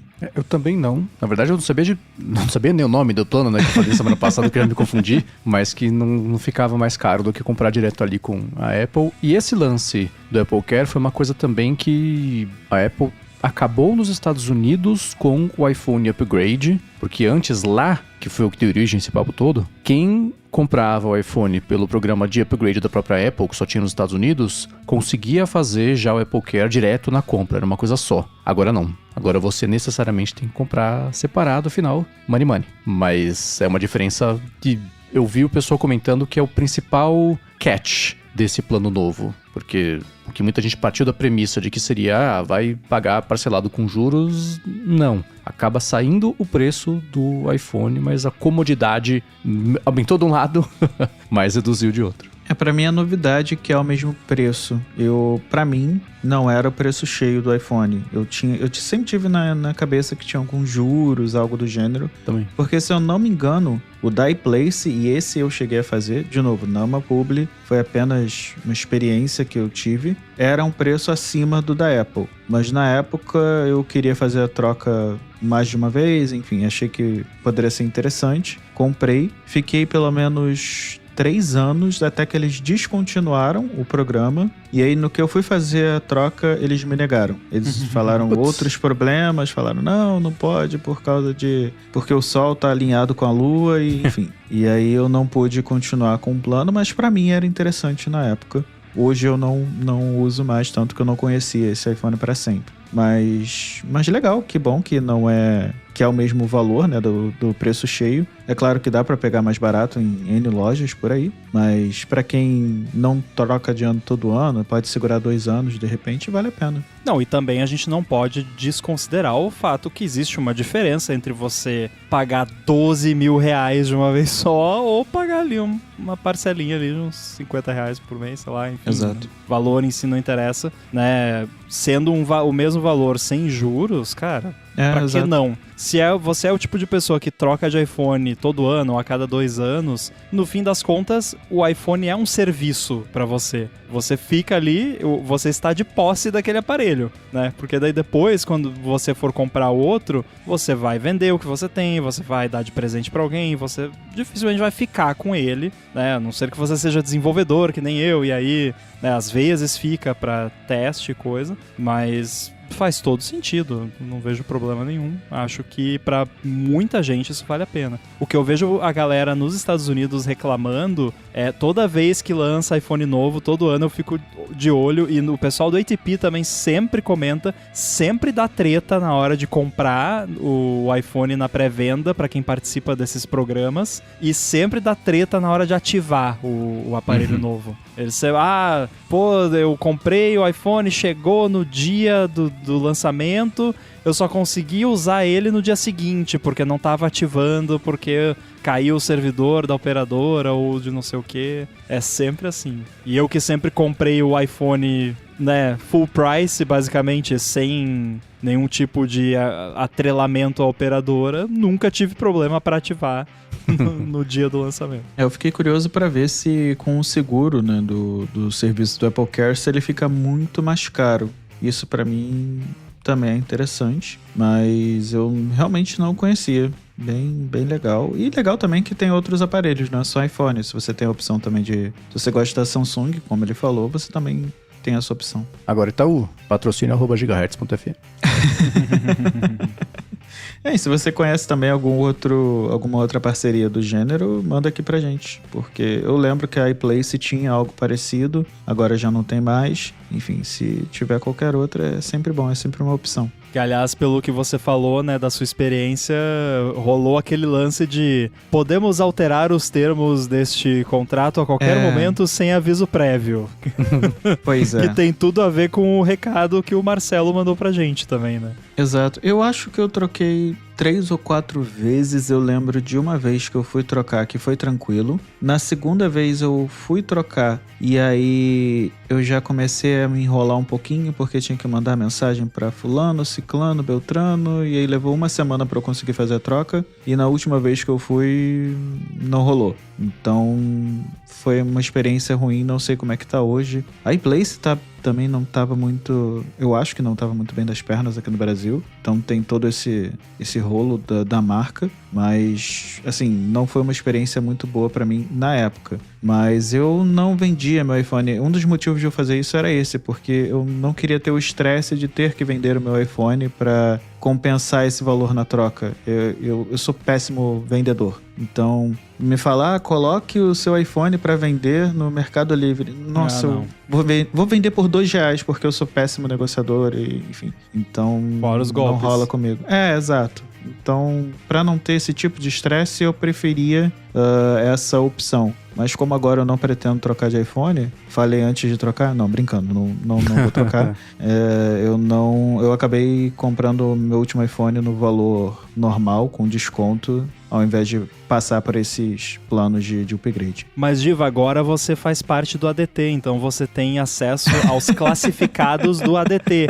Que eu quero deixar bem claro, só a gente pode vender nos classificados do ADT, senão isso aqui vira uma zona, tá? Que fique bem claro, não mandem coisas que vocês estão vendendo pra gente, que a gente não vai divulgar. Mas a gente tem o privilégio, felizmente, graças a vocês, inclusive, muito obrigado. E quando tem alguma coisinha que a gente quer vender, a gente às vezes comenta aqui, e aí aparece alguém lá, tá vendendo aquele negócio lá? A gente já nos desfizemos de algumas coisas aqui que foram herdadas por adetêncios mediante pagamento.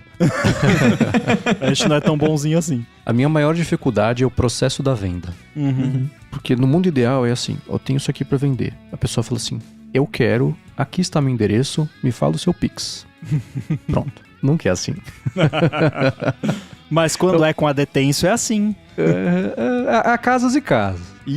Mas é o processo da venda que é o chato da venda, sabe? Tô vendendo, cara, é um iPhone, não tem nada que eu possa falar de diferente, mas enfim. É engraçado que o Boom contou, né, no Olá Mundo recente, que lá em Portugal ele vende coisas na OLX, mas ele faz a moda antiga, que é tipo, vamos lá no shopping tal dia, tal hora, né, você me dá grana, eu te dou o bagulho, né, o bagulho, o computador, o celular, né, não, vou entender errado. Que aí também é uma forma um pouco mais tranquila, mas... Putz, aí você vai ter que ver a pessoa pessoalmente. A pessoa vai saber a tua cara. Tem que embutir no preço isso aí. É o adicional de deslocamento e... Mas pelo menos tá ali, né? Já troca de mãos as coisas. A pessoa pode ver o negócio, ver que tá funcionando, tudo. E aí também, se quiser, pode pagar em cash, né? Vem com uma malinha de dinheiro. O saquinho de papel de dinheiro, que nem no Breaking Bad, né? Meu primeiro iPhone foi exatamente assim que eu comprei. Aí, no Shopping Ibirapuera, em São Paulo. Fui lá, peguei na mão, mexi, olhei do lado do outro. Foi até o caixa eletrônico, eu saquei. Não lembro quanto foi. R$500, sei lá. E aí o cara contou, sabe? Que foi coisa bem... primórdios de venda na internet mesmo. E aí o Cláudio Sartal falou aqui, eu tenho todos os iPhones que eu já tive por esse exato motivo. Imagino que ele esteja se referindo à questão da venda. Né? Você tem uma coleção? Né? Eu tenho preguiça.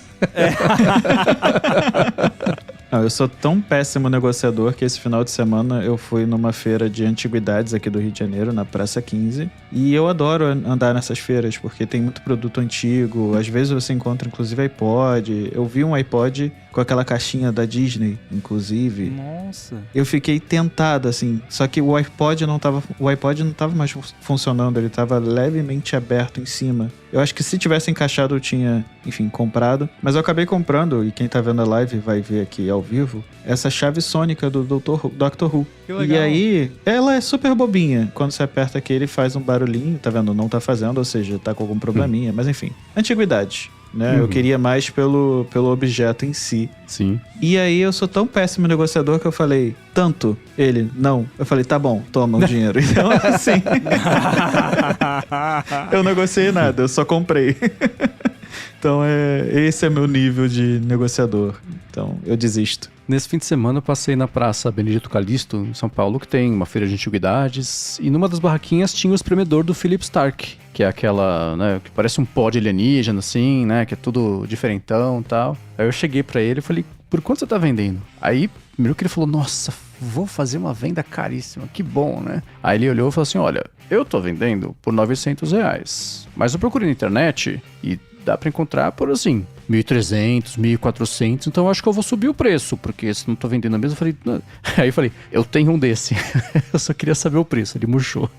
Mas pra quem quiser, na Praça Benedito Calixto tem um desses, e o meu eu comprei numa feira de rua também, né, então vivo até hoje, mas então é só você desinfetar bem que dá tudo certo, né, e é uma peça super bonita. A dúvida é, você sabe se esses preços que o cara falou são reais mesmo, ou ele São, tá acabei dando de migué? procurar, Tá. achei aqui por 1.200, um por 1.400, um por 2.200. A pessoa tá meio maluca. 2.600. Então tem de tudo quanto é tipo e preço. Então esse 900 então tá barato mesmo. Podia estar vendendo por uns 1.100, vai. É, né? Ainda estaria mais barato. Pois é. iPod, por exemplo, aquele clássico, o mais quadradinho, né? Eu esqueço o nome. Acho que era iPod Classic, se eu não me engano. Eu cheguei a olhar aqui no Mercado Livre, tava na casa de R$2.000, R$2.500. Tava saindo mais barato importar usando enfim, qualquer site nos Estados Unidos, pagar as taxas do que comprar pelo Mercado Livre. Então, tá bem carinho. Melis on Fire falou aqui que da última vez que ele tentou vender no OLX, o cara ofereceu um husky siberiano, juro por Deus. Nossa senhora! E ele cogitou aceitar. Ei, Giva, mas esse lance do iPod aí, você falou, eu acho que é iPod Classic. Sim, ele é iPod Classic, mas quando ele era original, ele era só iPod. O Classic veio depois. Sim, sim. É que eu sempre fico com dúvida com os nomes, enfim, e aí... A Apple sempre foi super, né, simples com os nomes, super fácil de memorizar tudo. Eu achava lindo na época, mas eu mesmo nunca tive um, então eu fico olhando de vez em quando. Agora eu tô olhando um aqui, por exemplo, no Mercado Livre, que tá incríveis R$5.000. Ah, não. Então, assim, não vou pagar R$5.000 num negócio desse, né? Então... Oferece um husky siberiano. Do jeito que eu sou, tá arriscado a dar o husky mais os R$5.000. E ainda sobre esse assunto, o Marcelo N. perguntou o que a gente acha da tese sobre o futuro da tecnologia, da inteligência artificial e do controle digital. Segundo essa tese, estamos caminhando para um mundo em que os computadores locais podem desaparecer, dando lugar à computação em nuvem, onde o acesso a recursos digitais poderá depender de serviços online e assinaturas. Eu acho que essa é a grande discussão dos últimos anos e meses, principalmente meses. Quando fala de videogame, então, nem se pode se falar da Sony, né, por exemplo, que tem uma baita crise com isso, mas eu acho que é a grande pergunta de $1 milhão, né? Eu vi gente que tava boicotando o filme do Homem-Aranha por causa do negócio da Sony, né, porque, enfim, é a Sony videogame e a Sony distribuidora, mas enfim, aliás, é bom o filme do Homem-Aranha, eu gostei. Mas tem várias camadas esse assunto. Uma delas é sobre o computador local pode desaparecer, e isso já é desde os primórdios da internet, e principalmente quando veio a Web 2.0, não sei se é da época de vocês ou de quem tá ouvindo, que aí você começou a ter de fato esses... quase como sistemas operacionais inteiros dentro do navegador. Então, antigamente o pessoal conectava no mainframe com um terminal burro, né? Que era só um teclado e um monitor, mas o processamento de fato ali era quase zero. Aí, hoje em dia, meio que a gente voltou para isso, porque hoje em dia você pode usar um Chromebook, que é basicamente um computador que só roda o Google Chrome, e pode usar, fazer tudo que você precisa no dia a dia de trabalho, porque tudo que você faz está online, está disponível na nuvem. Então, na parte de computação em si, meio que isso já aconteceu, já tem um bom tempo. Agora, com relação a serviços em si, aí eu concordo com o Giva que é algo que tem pegado mais agora, recente. Aí, claro, tá muito em voga por conta do lance da Sony, dos jogos, mas já há um bom tempo já tem aí um movimento de a gente não ser mais dono de nada, né? Tanto é que... serviço de entre aspas, carona, né?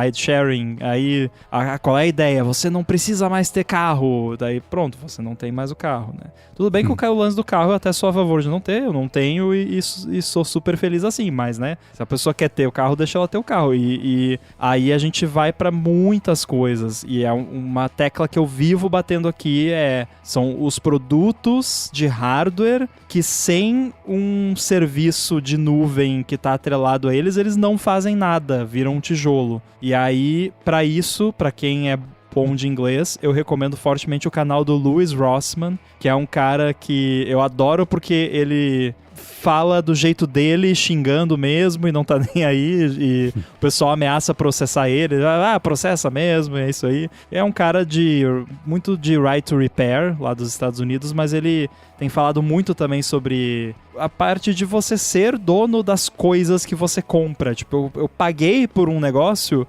principalmente quando é um hardware. Pensa, você paga por um produto físico que vão entregar na sua casa, você pagou por aquele produto, e aí daqui um ano a empresa fecha e o produto para de funcionar, sabe? Porque desligaram o servidor. Isso não faz o menor sentido, isso é uma loucura. Então, tipo, se é pra ser assim, então eu quero o hardware de graça. Eu pago uma assinatura ali, mas daí você manda o hardware pra mim de graça. E aí também o lance de você vai lá, compra o negócio, você tem que aceitar os termos e condições. E aí um dos termos e condições podemos mudar estes termos a qualquer momento sem aviso prévio. Então, isso não é um contrato, não pode ter valor de contrato. Que contrato é esse que pode mudar a qualquer momento, unilateralmente e sem aviso, sabe? Então isso não vale mais do que um papel higiênico sujo, não é um contrato. Então essa parte me pega bastante. A parte de computação em si, eu acho que, né, o barco já zarpou já faz algum tempo. Eu imaginei que a gente fosse até acabar falando sobre o mercado de jogos mesmo, não por conta do negócio da Sony, que comprova justamente essa tese, mas a Microsoft acabou de anunciar o resultado financeiro essa semana e falou, a cada Xbox a gente tem um prejuízo de $150. E a ideia do console é tipo a máquina da Nespresso. Você vende a máquina barato porque é a cápsula que é o que vai dar o dinheiro. Com jogos teria que ser a mesma coisa, mas por culpa das próprias empresas de console que viraram um estúdio, que viraram desenvolvedor de jogo e vivendo na era em que o valor do hardware está maior do que o valor percebido de ter um hardware, e também o mercado de jogos, pelo que eu entendo, ter pendido pro lado que você precisa de tanto poder de fogo para poder rodar um jogo bem, que não é um grande mistério, porque as empresas tentaram pelo menos fazer o jogo ser também por streaming, com diferentes níveis de sucesso. A empresa de tecnologia tentar streaming de manja, a Amazon lançou lá o Luna, sei lá como é que chama, que deu traço, o YouTube, o Google tinha o dele, que também deu traço, e tá nesse limbo maluco que tá o mercado de jogos, né? E que trouxe a discussão do que você compra não é mais seu, porque agora não vai ter mais o hardware, você não consegue. A gente já falou sobre isso recentemente, e o Arthur é mais envolvido nesse mundo até do que a gente, então ele pode falar, ou repetir, já que a gente falou isso recentemente, melhor do que eu. Mas é uma conversa que, por outro lado, não é de hoje, né? Há quantos anos a gente vê alguém teorizar em algum momento que no iPhone ia ter um sistema operacional baseado em nuvem, porque aí também ia parar de depender de hardware para fazer as coisas, e aí vem sempre o contraponto, mas e se eu estiver num lugar que não tem internet? Isso, há mentes mais brilhantes do que as nossas aqui pensando nisso, com dinheiro, orçamento e tempo e o plano de longo prazo, sabendo o que vai acontecer para poder achar essas soluções, né? Poderia não ser só baseado em nuvem, pode ser uma coisa meio híbrida, enfim, cada um poderia chegar numa solução. Aí eu posso entrar numa questão meio técnica que aí meio que já é híbrido, porque aplicativo atualiza toda semana. Os aplicativos mais famosos aí têm meio que uma política de uma vez por semana atualizar. Isso já é um híbrido nuvem e não, porque o app tá na nuvem, você baixa ele. Aí ele tá disponível ali, você consegue até usar alguns apps offline até certo ponto, mas tudo já depende de nuvem no seu celular, né? Então, o celular, de certa forma, já é assim, já é um dispositivo de nuvem. Inclusive para acessar os seus conteúdos e os seus arquivos. Aí é que tá. O seu aplicativo de notas está salvando na nuvem. Se você estiver sem internet, você não consegue acessar as suas notas. Não, consegue as que já estão no seu iPhone. Ele só não vai sincronizar novas que foram criadas depois da última sincronia, né? Essa é toda a moral do CloudKit, tem todo um esquema para você ter a cópia local, né? Então, mas sim, se você configurou o iPhone, não abriu notas, bota o iPhone em modo avião, abre o notas, não tem nada ali. O ponto se mantém que é que essas coisas elas moram já. Elas já vivem no streaming. Né? E agora, especialmente com... E o Marcelo até trouxe aqui, né, da parte de inteligência artificial e os modelos ficando cada vez mais poderosos, cada vez maiores e que vão depender de nuvem para rodar, porque ninguém tem máquina e GPU para rodar qualquer uma dessas coisas da fronteira, né? Localmente. A boa notícia, o contraponto, é que os modelos menores, que hoje tipo 12 bilhões é um modelo pequeno, né? Tipo o Gemma lá do Google, que até pouco tempo atrás 12 bilhões era inacreditável o tamanho do modelo. Mas os menores estão ficando quase tão bons quanto os gigantescos para a maioria das coisas. E existe também a tendência de ter modelos menores ainda, especializados em algumas coisas. E isso é bom, não depende de internet, o dado não é trafegado para fora, tem, né, parte de privacidade também é mantida, vários benefícios. Mas para fazer, pelo menos por enquanto, um bom codex, um bom cowork, você vai precisar da nuvem, porque esses modelos ainda, daqui a uns anos, vai dar para rodar local. Ainda não, né? Sendo que daqui a uns anos, os avançados vão estar mais avançados ainda, maiores ainda, vão depender de mais água ainda para funcionar, né? E perpetua essa discussão. O hardware ainda é... Hoje eu vejo ele mais como uma estratégia de lock-in para você ficar no parquinho, no ecossistema da empresa, do que a necessidade do hardware ser parrudaço, justamente porque a maioria das coisas mora hoje na nuvem. É a diferença entre, sei lá, os Macs com 8 GB e 16 GB de RAM, que agora a Apple finalmente está botando 16 GB de RAM para poder botar algumas coisas rodando localmente ali, mas essa é a base da base. Mas ainda assim, o próprio iPhone, a Apple tem orgulho de fazer uma coisa muito bonita, avançada, toda a parte de câmera. Aí não tem streaming que resolva, né? Tem algoritmo, mas ainda assim você precisa ter um hardware parrudão e hoje em dia é tela, câmera e bateria, né? E bom, agora memória RAM porque é o que precisa, né? E os núcleos neurais lá, mas a necessidade que a maioria das pessoas tem hoje em dia não espreme metade do que qualquer hardware tem a oferecer. A gente que, bom, grava ou escuta podcast de tecnologia, eu acho que já consome mais do que 90% das pessoas que têm, e é suficiente para elas, não é menosprezando. Tem um telefone, não usa a maior parte dos recursos, porque vai usar o WhatsApp, o e-mail e jogar seja lá o que equivalente que é do Farmville hoje em dia, e é isso. Agora, eu vou de novo ser o chato aqui, técnico, mas assim, só para você ter o recurso de tirar foto no nível que um iPhone tira, você já precisa de todo o hardware que ele tem. As pessoas não usam todo o recurso do hardware, toda a capacidade dele no dia a dia, mas no momento que você abre a câmera e tira uma foto, já usou.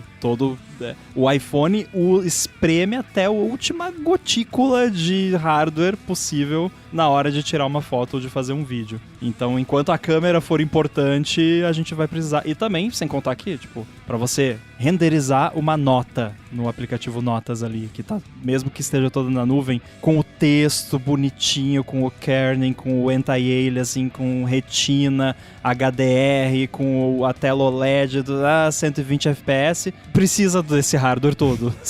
Poderia ser menos? Poderia, mas aí você ia estar o tempo todo rodando ele no limite, e isso é ruim pro hardware e acaba também gastando mais bateria e por aí vai. Que é o que os gringos chamam de push and pull, que sempre também existiu. De qualquer coisa que você tenha uma evolução boa de memória RAM, de processamento, beleza, o teto sobe. Todo mundo fala, oba, esfregando as mãos. Agora eu vou poder usar bem mais. Aí você lota de novo, bate no teto, o hardware melhora. Então, quanto mais orçamento disponível você souber que você tem, mas você vai usar. A gente faz isso com tudo.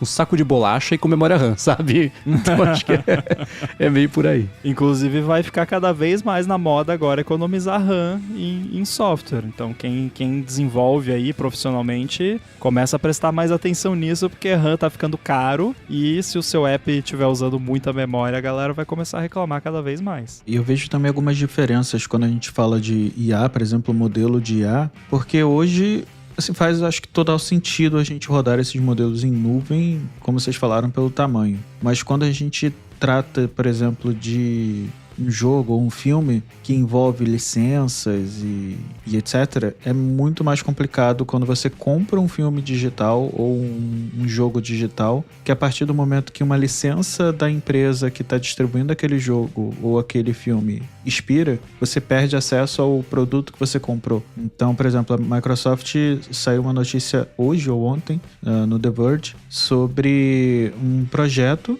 dentro do próximo Xbox em que ela estaria oferecendo às empresas terceiras a possibilidade de migrar jogos do Xbox 360 e PC para esse futuro videogame. E qual é o problema? São as licenças. Nem todas as empresas possuem as licenças de música, de carros e, enfim, e por aí vai dentro dos jogos do que ela tinha no Xbox e o que ela vai ter no futuro. Então você perderia acesso, por exemplo, a esse jogo por causa de algo que não é um problema nosso, vamos colocar assim. Então eu acho que são discussões complementares, porque no final das contas a gente não está sendo dono de nada, cada vez menos a gente é dono talvez do hardware e olhe lá, e nem disso, porque, sei lá, se o iCloud ficar fora do ar, como é que o iPhone pode funcionar, enfim. iPhone para sempre, nem do hardware, literalmente, né? O hardware já não é mais seu. Exato. São níveis de discussões cada vez mais complexas e não é tão fácil. Eu vejo algumas pessoas falando, mas a gente já não sabia que seria assim. Sim, mas não encerra a discussão. Eu acho que a gente tem que discutir isso cada vez mais. Não é tão simples, não é tão banal a gente virar e falar, mas todo mundo sabia que iria digitalizar, olha, os streamings de vídeo, streamings de áudio, mas tá todo mundo reclamando que fica cada vez mais caro, porque não tem pra onde ir. Se amanhã, por exemplo, aqui no Brasil, e o Brasil é um exemplo que eu acho que é muito pouco falado, que muita gente não tem acesso a um PlayStation 5 ou um Xbox Series X ou S e acaba comprando a geração anterior, porque os jogos ficam mais baratos, o console é mais barato. Então, você consegue comprar, por exemplo, jogos usados em mídia física, coisa que em mídia digital você não tem essa possibilidade. Então, são camadas de discussão que a gente poderia ir falando, que eu acho que acaba se perdendo o futuro da tecnologia, e não é bem por aí, né? Agora, eu vou fazer um pouco do lado da empresa, é quase poliana esse ponto aqui, mas eu acho que existe um pouquinho disso, tá? O jeito cético e cínico de olhar para aumento de preço é o seguinte: as empresas estão oferecendo parcelamento e aluguel de iPhone para elas poderem cobrar mais ainda. E o argumento principal do Apple Upgrade Program, e certamente é isso, é que as coisas passaram a ficar tão caras até mesmo nos Estados Unidos, que agora parcelamento vai ser o jeito que muita gente vai sentir que é o jeito como dá para comprar, né? E até do lado da Apple, muito curioso, né? Já falei sobre isso, como ela tá lançando o Apple Upgrade Program no pior momento possível que ela poderia fazer isso, porque ela não tem aparelho para vender. Ela tá flexibilizando comprar iPhone a $15 por mês sem ter iPhone em estoque, porque não tem memória para fazer. Então isso já é estranho. Mas esses $15 por mês de hoje, daqui a 2 anos vai estar $18, daqui a 4, 5 anos vai estar $22, né? Ela vai seguir aumentando esse preço. Isso, sem dúvida, é para isso também. Agora, imagina que você é uma pessoa bem intencionada que quer desenvolver uma coisa que é muito legal, mas que não dá para fazer um hardware que a pessoa vai pagar $6 mil por isso, porque tá aí o Vision Pro para mostrar que ninguém compra. Cara, o Vision Pro, eu acho que ele é exemplo perfeito disso. Porque tecnologia super bacana, hardware mágico e alienígena, preço completamente fora da realidade de qualquer ser humano normal. Não vendeu. Então, se você achar um jeito de flexibilizar essa compra, porque o negócio ele tem que ser... Tudo bem que a Apple tem 50% de margem, mas um produto como o Vision Pro não teria como ser barato. Mas você, como uma pessoa que desenvolve tecnologia, é empolgada com tecnologia, e tá afim, olha que legal que dá pra fazer isso, eu quero que as pessoas usem. Uma das alternativas é você flexibilizar a ponto de fazer o leasing de produto, de fazer com que o hardware passe a virar, assim como o serviço digital, um serviço, uma assinatura, porque é o lance do Xbox, né? Ou a Microsoft toma $150 de prejuízo por unidade, ou começa a achar jeitos de fazer com que isso fique socialmente e economicamente aceitável, você achar um jeito de a pessoa pagar mais, pra ela poder ter um negócio, porque ele requer aquele hardware para rodar a coisa mágica que você está desenvolvendo no software para poder funcionar. Então, a alternativa, olha só, vamos voltar a fechar o ciclo completo, é o quê? O negócio rodar na nuvem, porque tanto faz o hardware. É uma tela burra com acesso a um servidor parrudíssimo. Aí você precisa de, simplificando muito aqui, um servidor ou 20 mil servidores, ao invés de 26 milhões de dispositivos com um baita de um hardware que é muito mais caro do que devia ser, com mais hardware que a pessoa precisa, só porque você queria lançar uma tecnologia que é mágica a ponto de só poder rodar justamente nesse hardware. Então, do ponto de vista, assim, sendo, de novo, poliana e inventando aqui o espantalho otimista e bem intencionado da pessoa que chega no trabalho todo dia e fala: hoje eu vou criar mágica para as pessoas poderem usar porque eu amo tecnologia, e que não está criando em cima de um Excel, né? Dá para entender também deste lado. Esse é um problema muito difícil de resolver. O Excel é muito difícil de equilibrar, que dá para ver esses dois lados, né? Mas de um lado ou de outro a gente está caminhando, sim, para aluguel de tudo, nuvem de tudo, porque senão é caro demais para qualquer ser humano poder ter tudo que já está disponível para ter e que queira usar. Bom, e esse com certeza é um daqueles assuntos eternos que a gente poderia ficar falando aqui horas, porque, enfim, é um assunto importante. Eu acho que a gente tem que discutir, sim, deveria se discutir há mais tempo. Mas, enfim, eu quero saber também a opinião de vocês. O que vocês acham? O mundo está se encaminhando para é tudo aluguel e nada nosso? Ou vai existir um meio termo? Mande seus feedbacks pra gente e em breve a gente pode comentar mais um pouquinho. E foi exatamente o que o pessoal fez, mandou mensagem pra gente no gigahertz.fm/feedback, que foi o caso do Gustavo, que mandou aqui pra gente uma pergunta sobre o Apple Watch com relação à praia. Em especial para mim e para o Rambo, que a gente vive no litoral. Ele perguntou se a gente entra no mar com o Apple Watch. Ele não achou em nenhuma fonte oficial dizendo se podia ou não entrar com o Apple Watch numa praia. Apenas é mencionado piscina. E ele inclusive comenta que se preocupa com o sal. E perguntou pra gente como é que a gente faz. Olha, engraçado que ele falou, Arthur e Rambo que vivem no litoral. Assim, eu vivo no litoral, mas eu não vivo no litoral. eu tô aqui, mas eu não, né?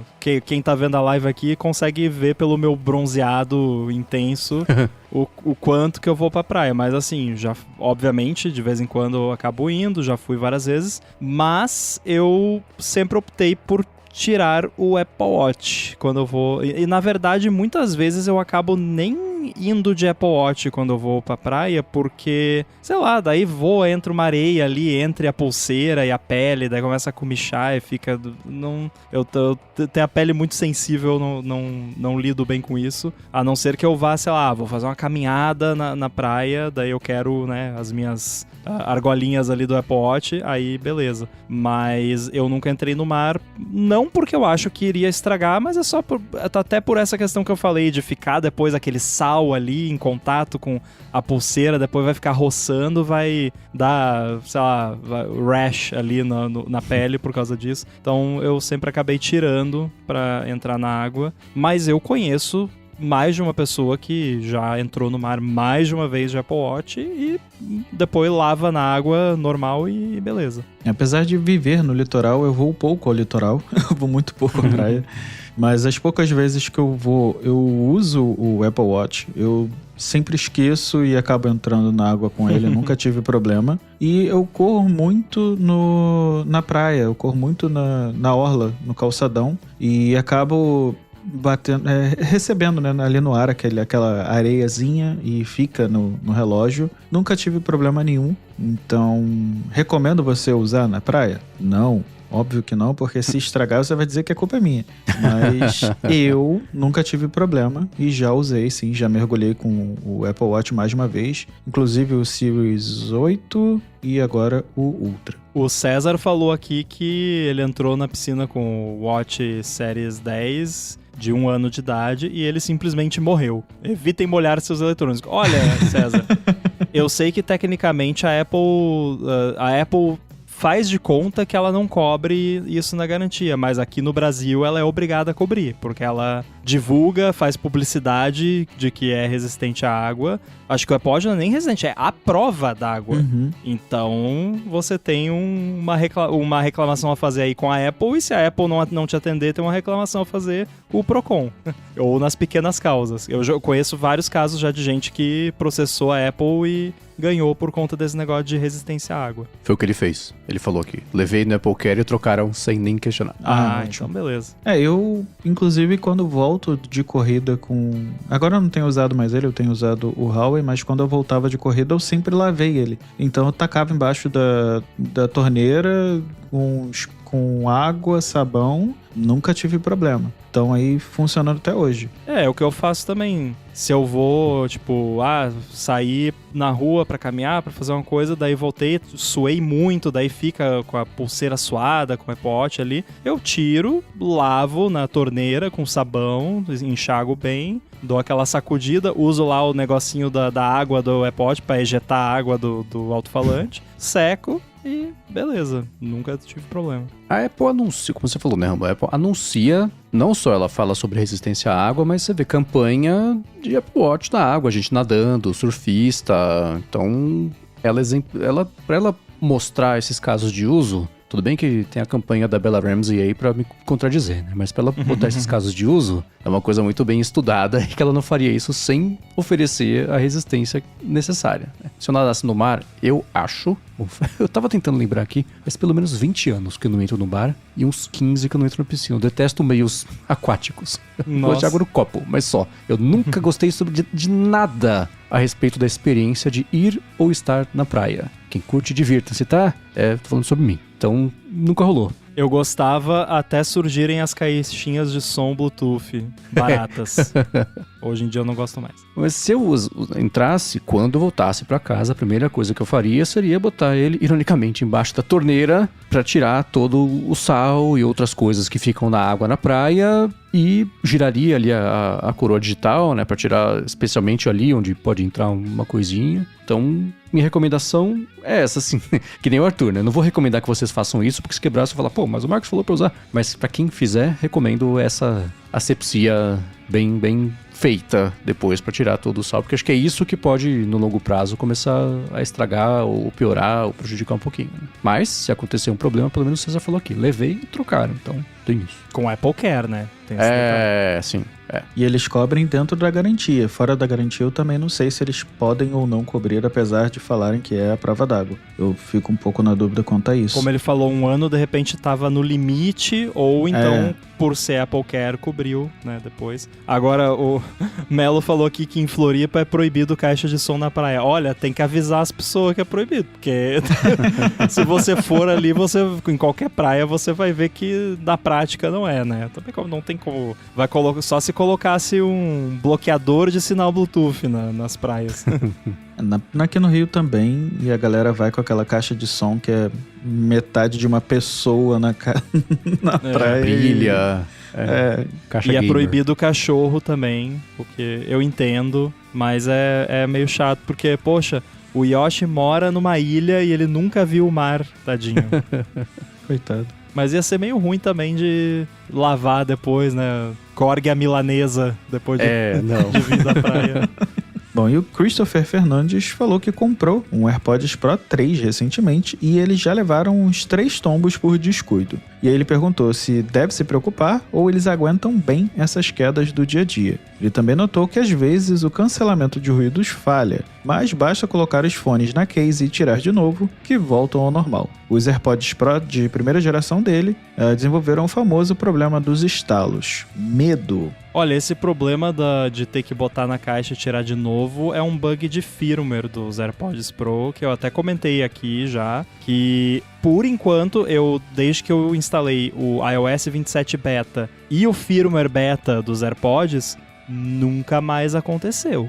Então, dedos cruzados, acho que eles finalmente resolveram. Porque realmente estava bem chato isso. Às vezes eu botava, aí era como se um dos AirPods tivesse morrido, assim, mesmo ele estando carregado. E tipo, ele não detectava que ele tinha sido tirado do case e colocado no seu ouvido. Aí ficava o som só de um lado e o cancelamento de ruído não funcionava. Aí eu só conseguia, às vezes, tinha que tirar os 2 fones, botar no case, fechar o case, desligar o Bluetooth no iPhone, ligar o Bluetooth no iPhone, tirar de novo, botar... Aí voltava a funcionar. E nunca mais aconteceu isso. Então não é um problema, não é por causa da queda, Christopher. Pelo menos esse problema me parece ser bem o problema de software que eu tava tendo. Agora, queda dos AirPods, eu não recomendo. É claro que não é de propósito, mas eu recomendo tomar cuidado porque eu sei que afeta bastante a bateria deles. Exatamente. Porque a bateria ela é muito pequenininha, muito sensível e qualquer deformidade ali que pode acontecer numa queda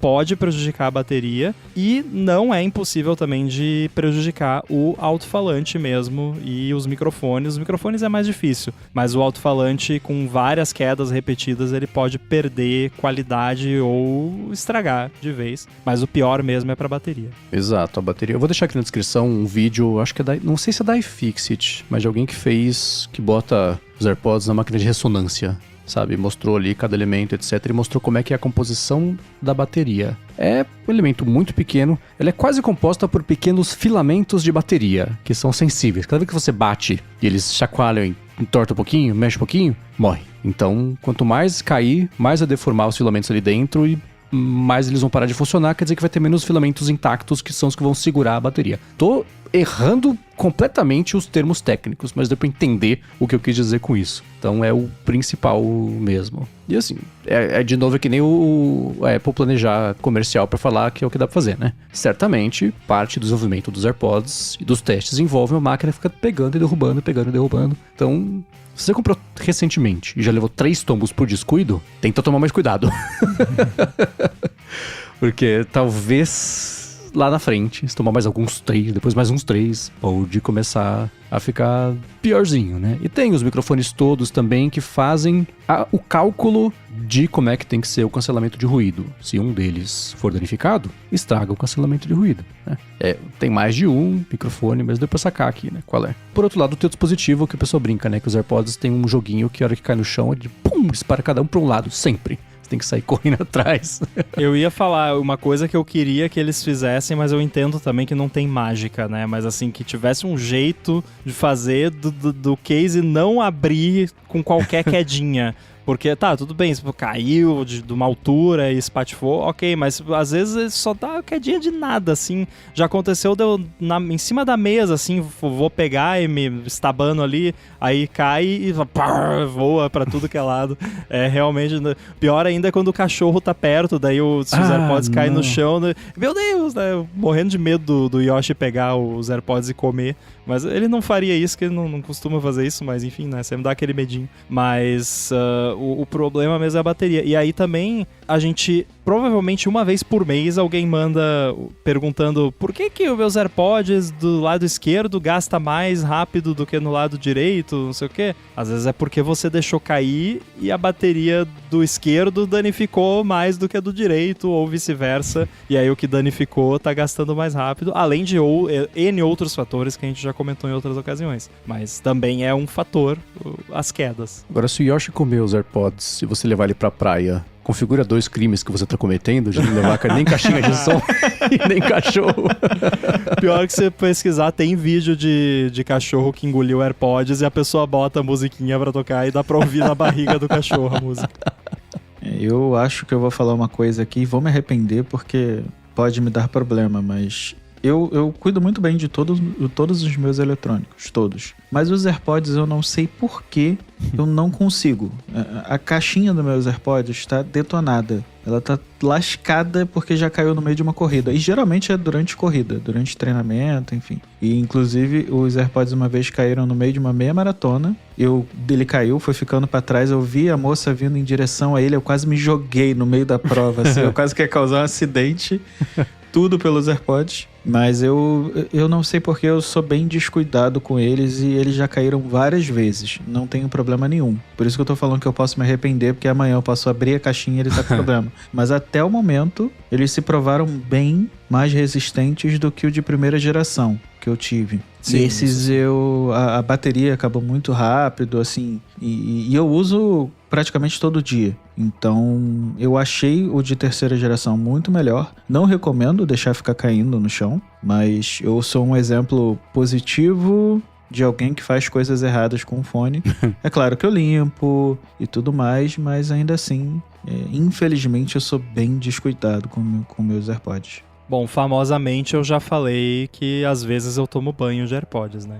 Então, também não sou um exemplo de cuidado. Porém, se eu tomo banho de AirPods, eu uso os meus AirPods Pro de segunda geração, que já são mais velhinhos. Eu não uso os de terceira, que eu ainda considero novos. E realmente a bateria dos AirPods 3, ela tá muito boa, os AirPods Pro 3. Ela dura, ainda tá durando, apesar de eu usar todos os dias por várias horas, ainda tá segurando. A única coisa que eu reparei é que eu tenho a impressão que a bateria da caixinha dura menos. Ela carrega menos vezes os AirPods. Talvez porque a bateria dos AirPods em si é mais parruda, então a caixinha tem que dar mais dela, né? Mas eu não me importo, eu carrego a caixinha todo dia de noite. Então, o importante é que eles durem. E, cara, eu boto, sei lá, às 7 da manhã e fico até às 2 e pouca, 3 da tarde com eles. E aí que dá o barulhinho que tá com 10% de bateria. E aí, geralmente, eu não espero acabar pra trocar. Eu acho que teve o papo mesmo de que os AirPods Pro 3, a caixinha tinha menos bateria do que Faz a versão sentido, dá anterior. pra perceber.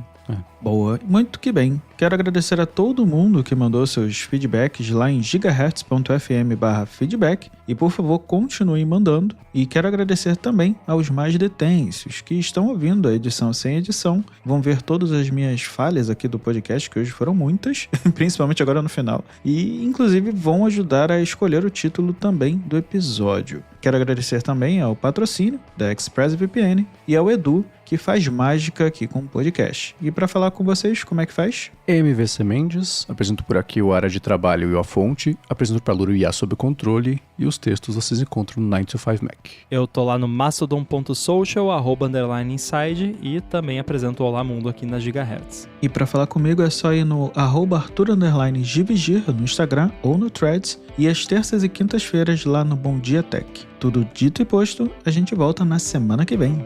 Até! Valeu! Valeu.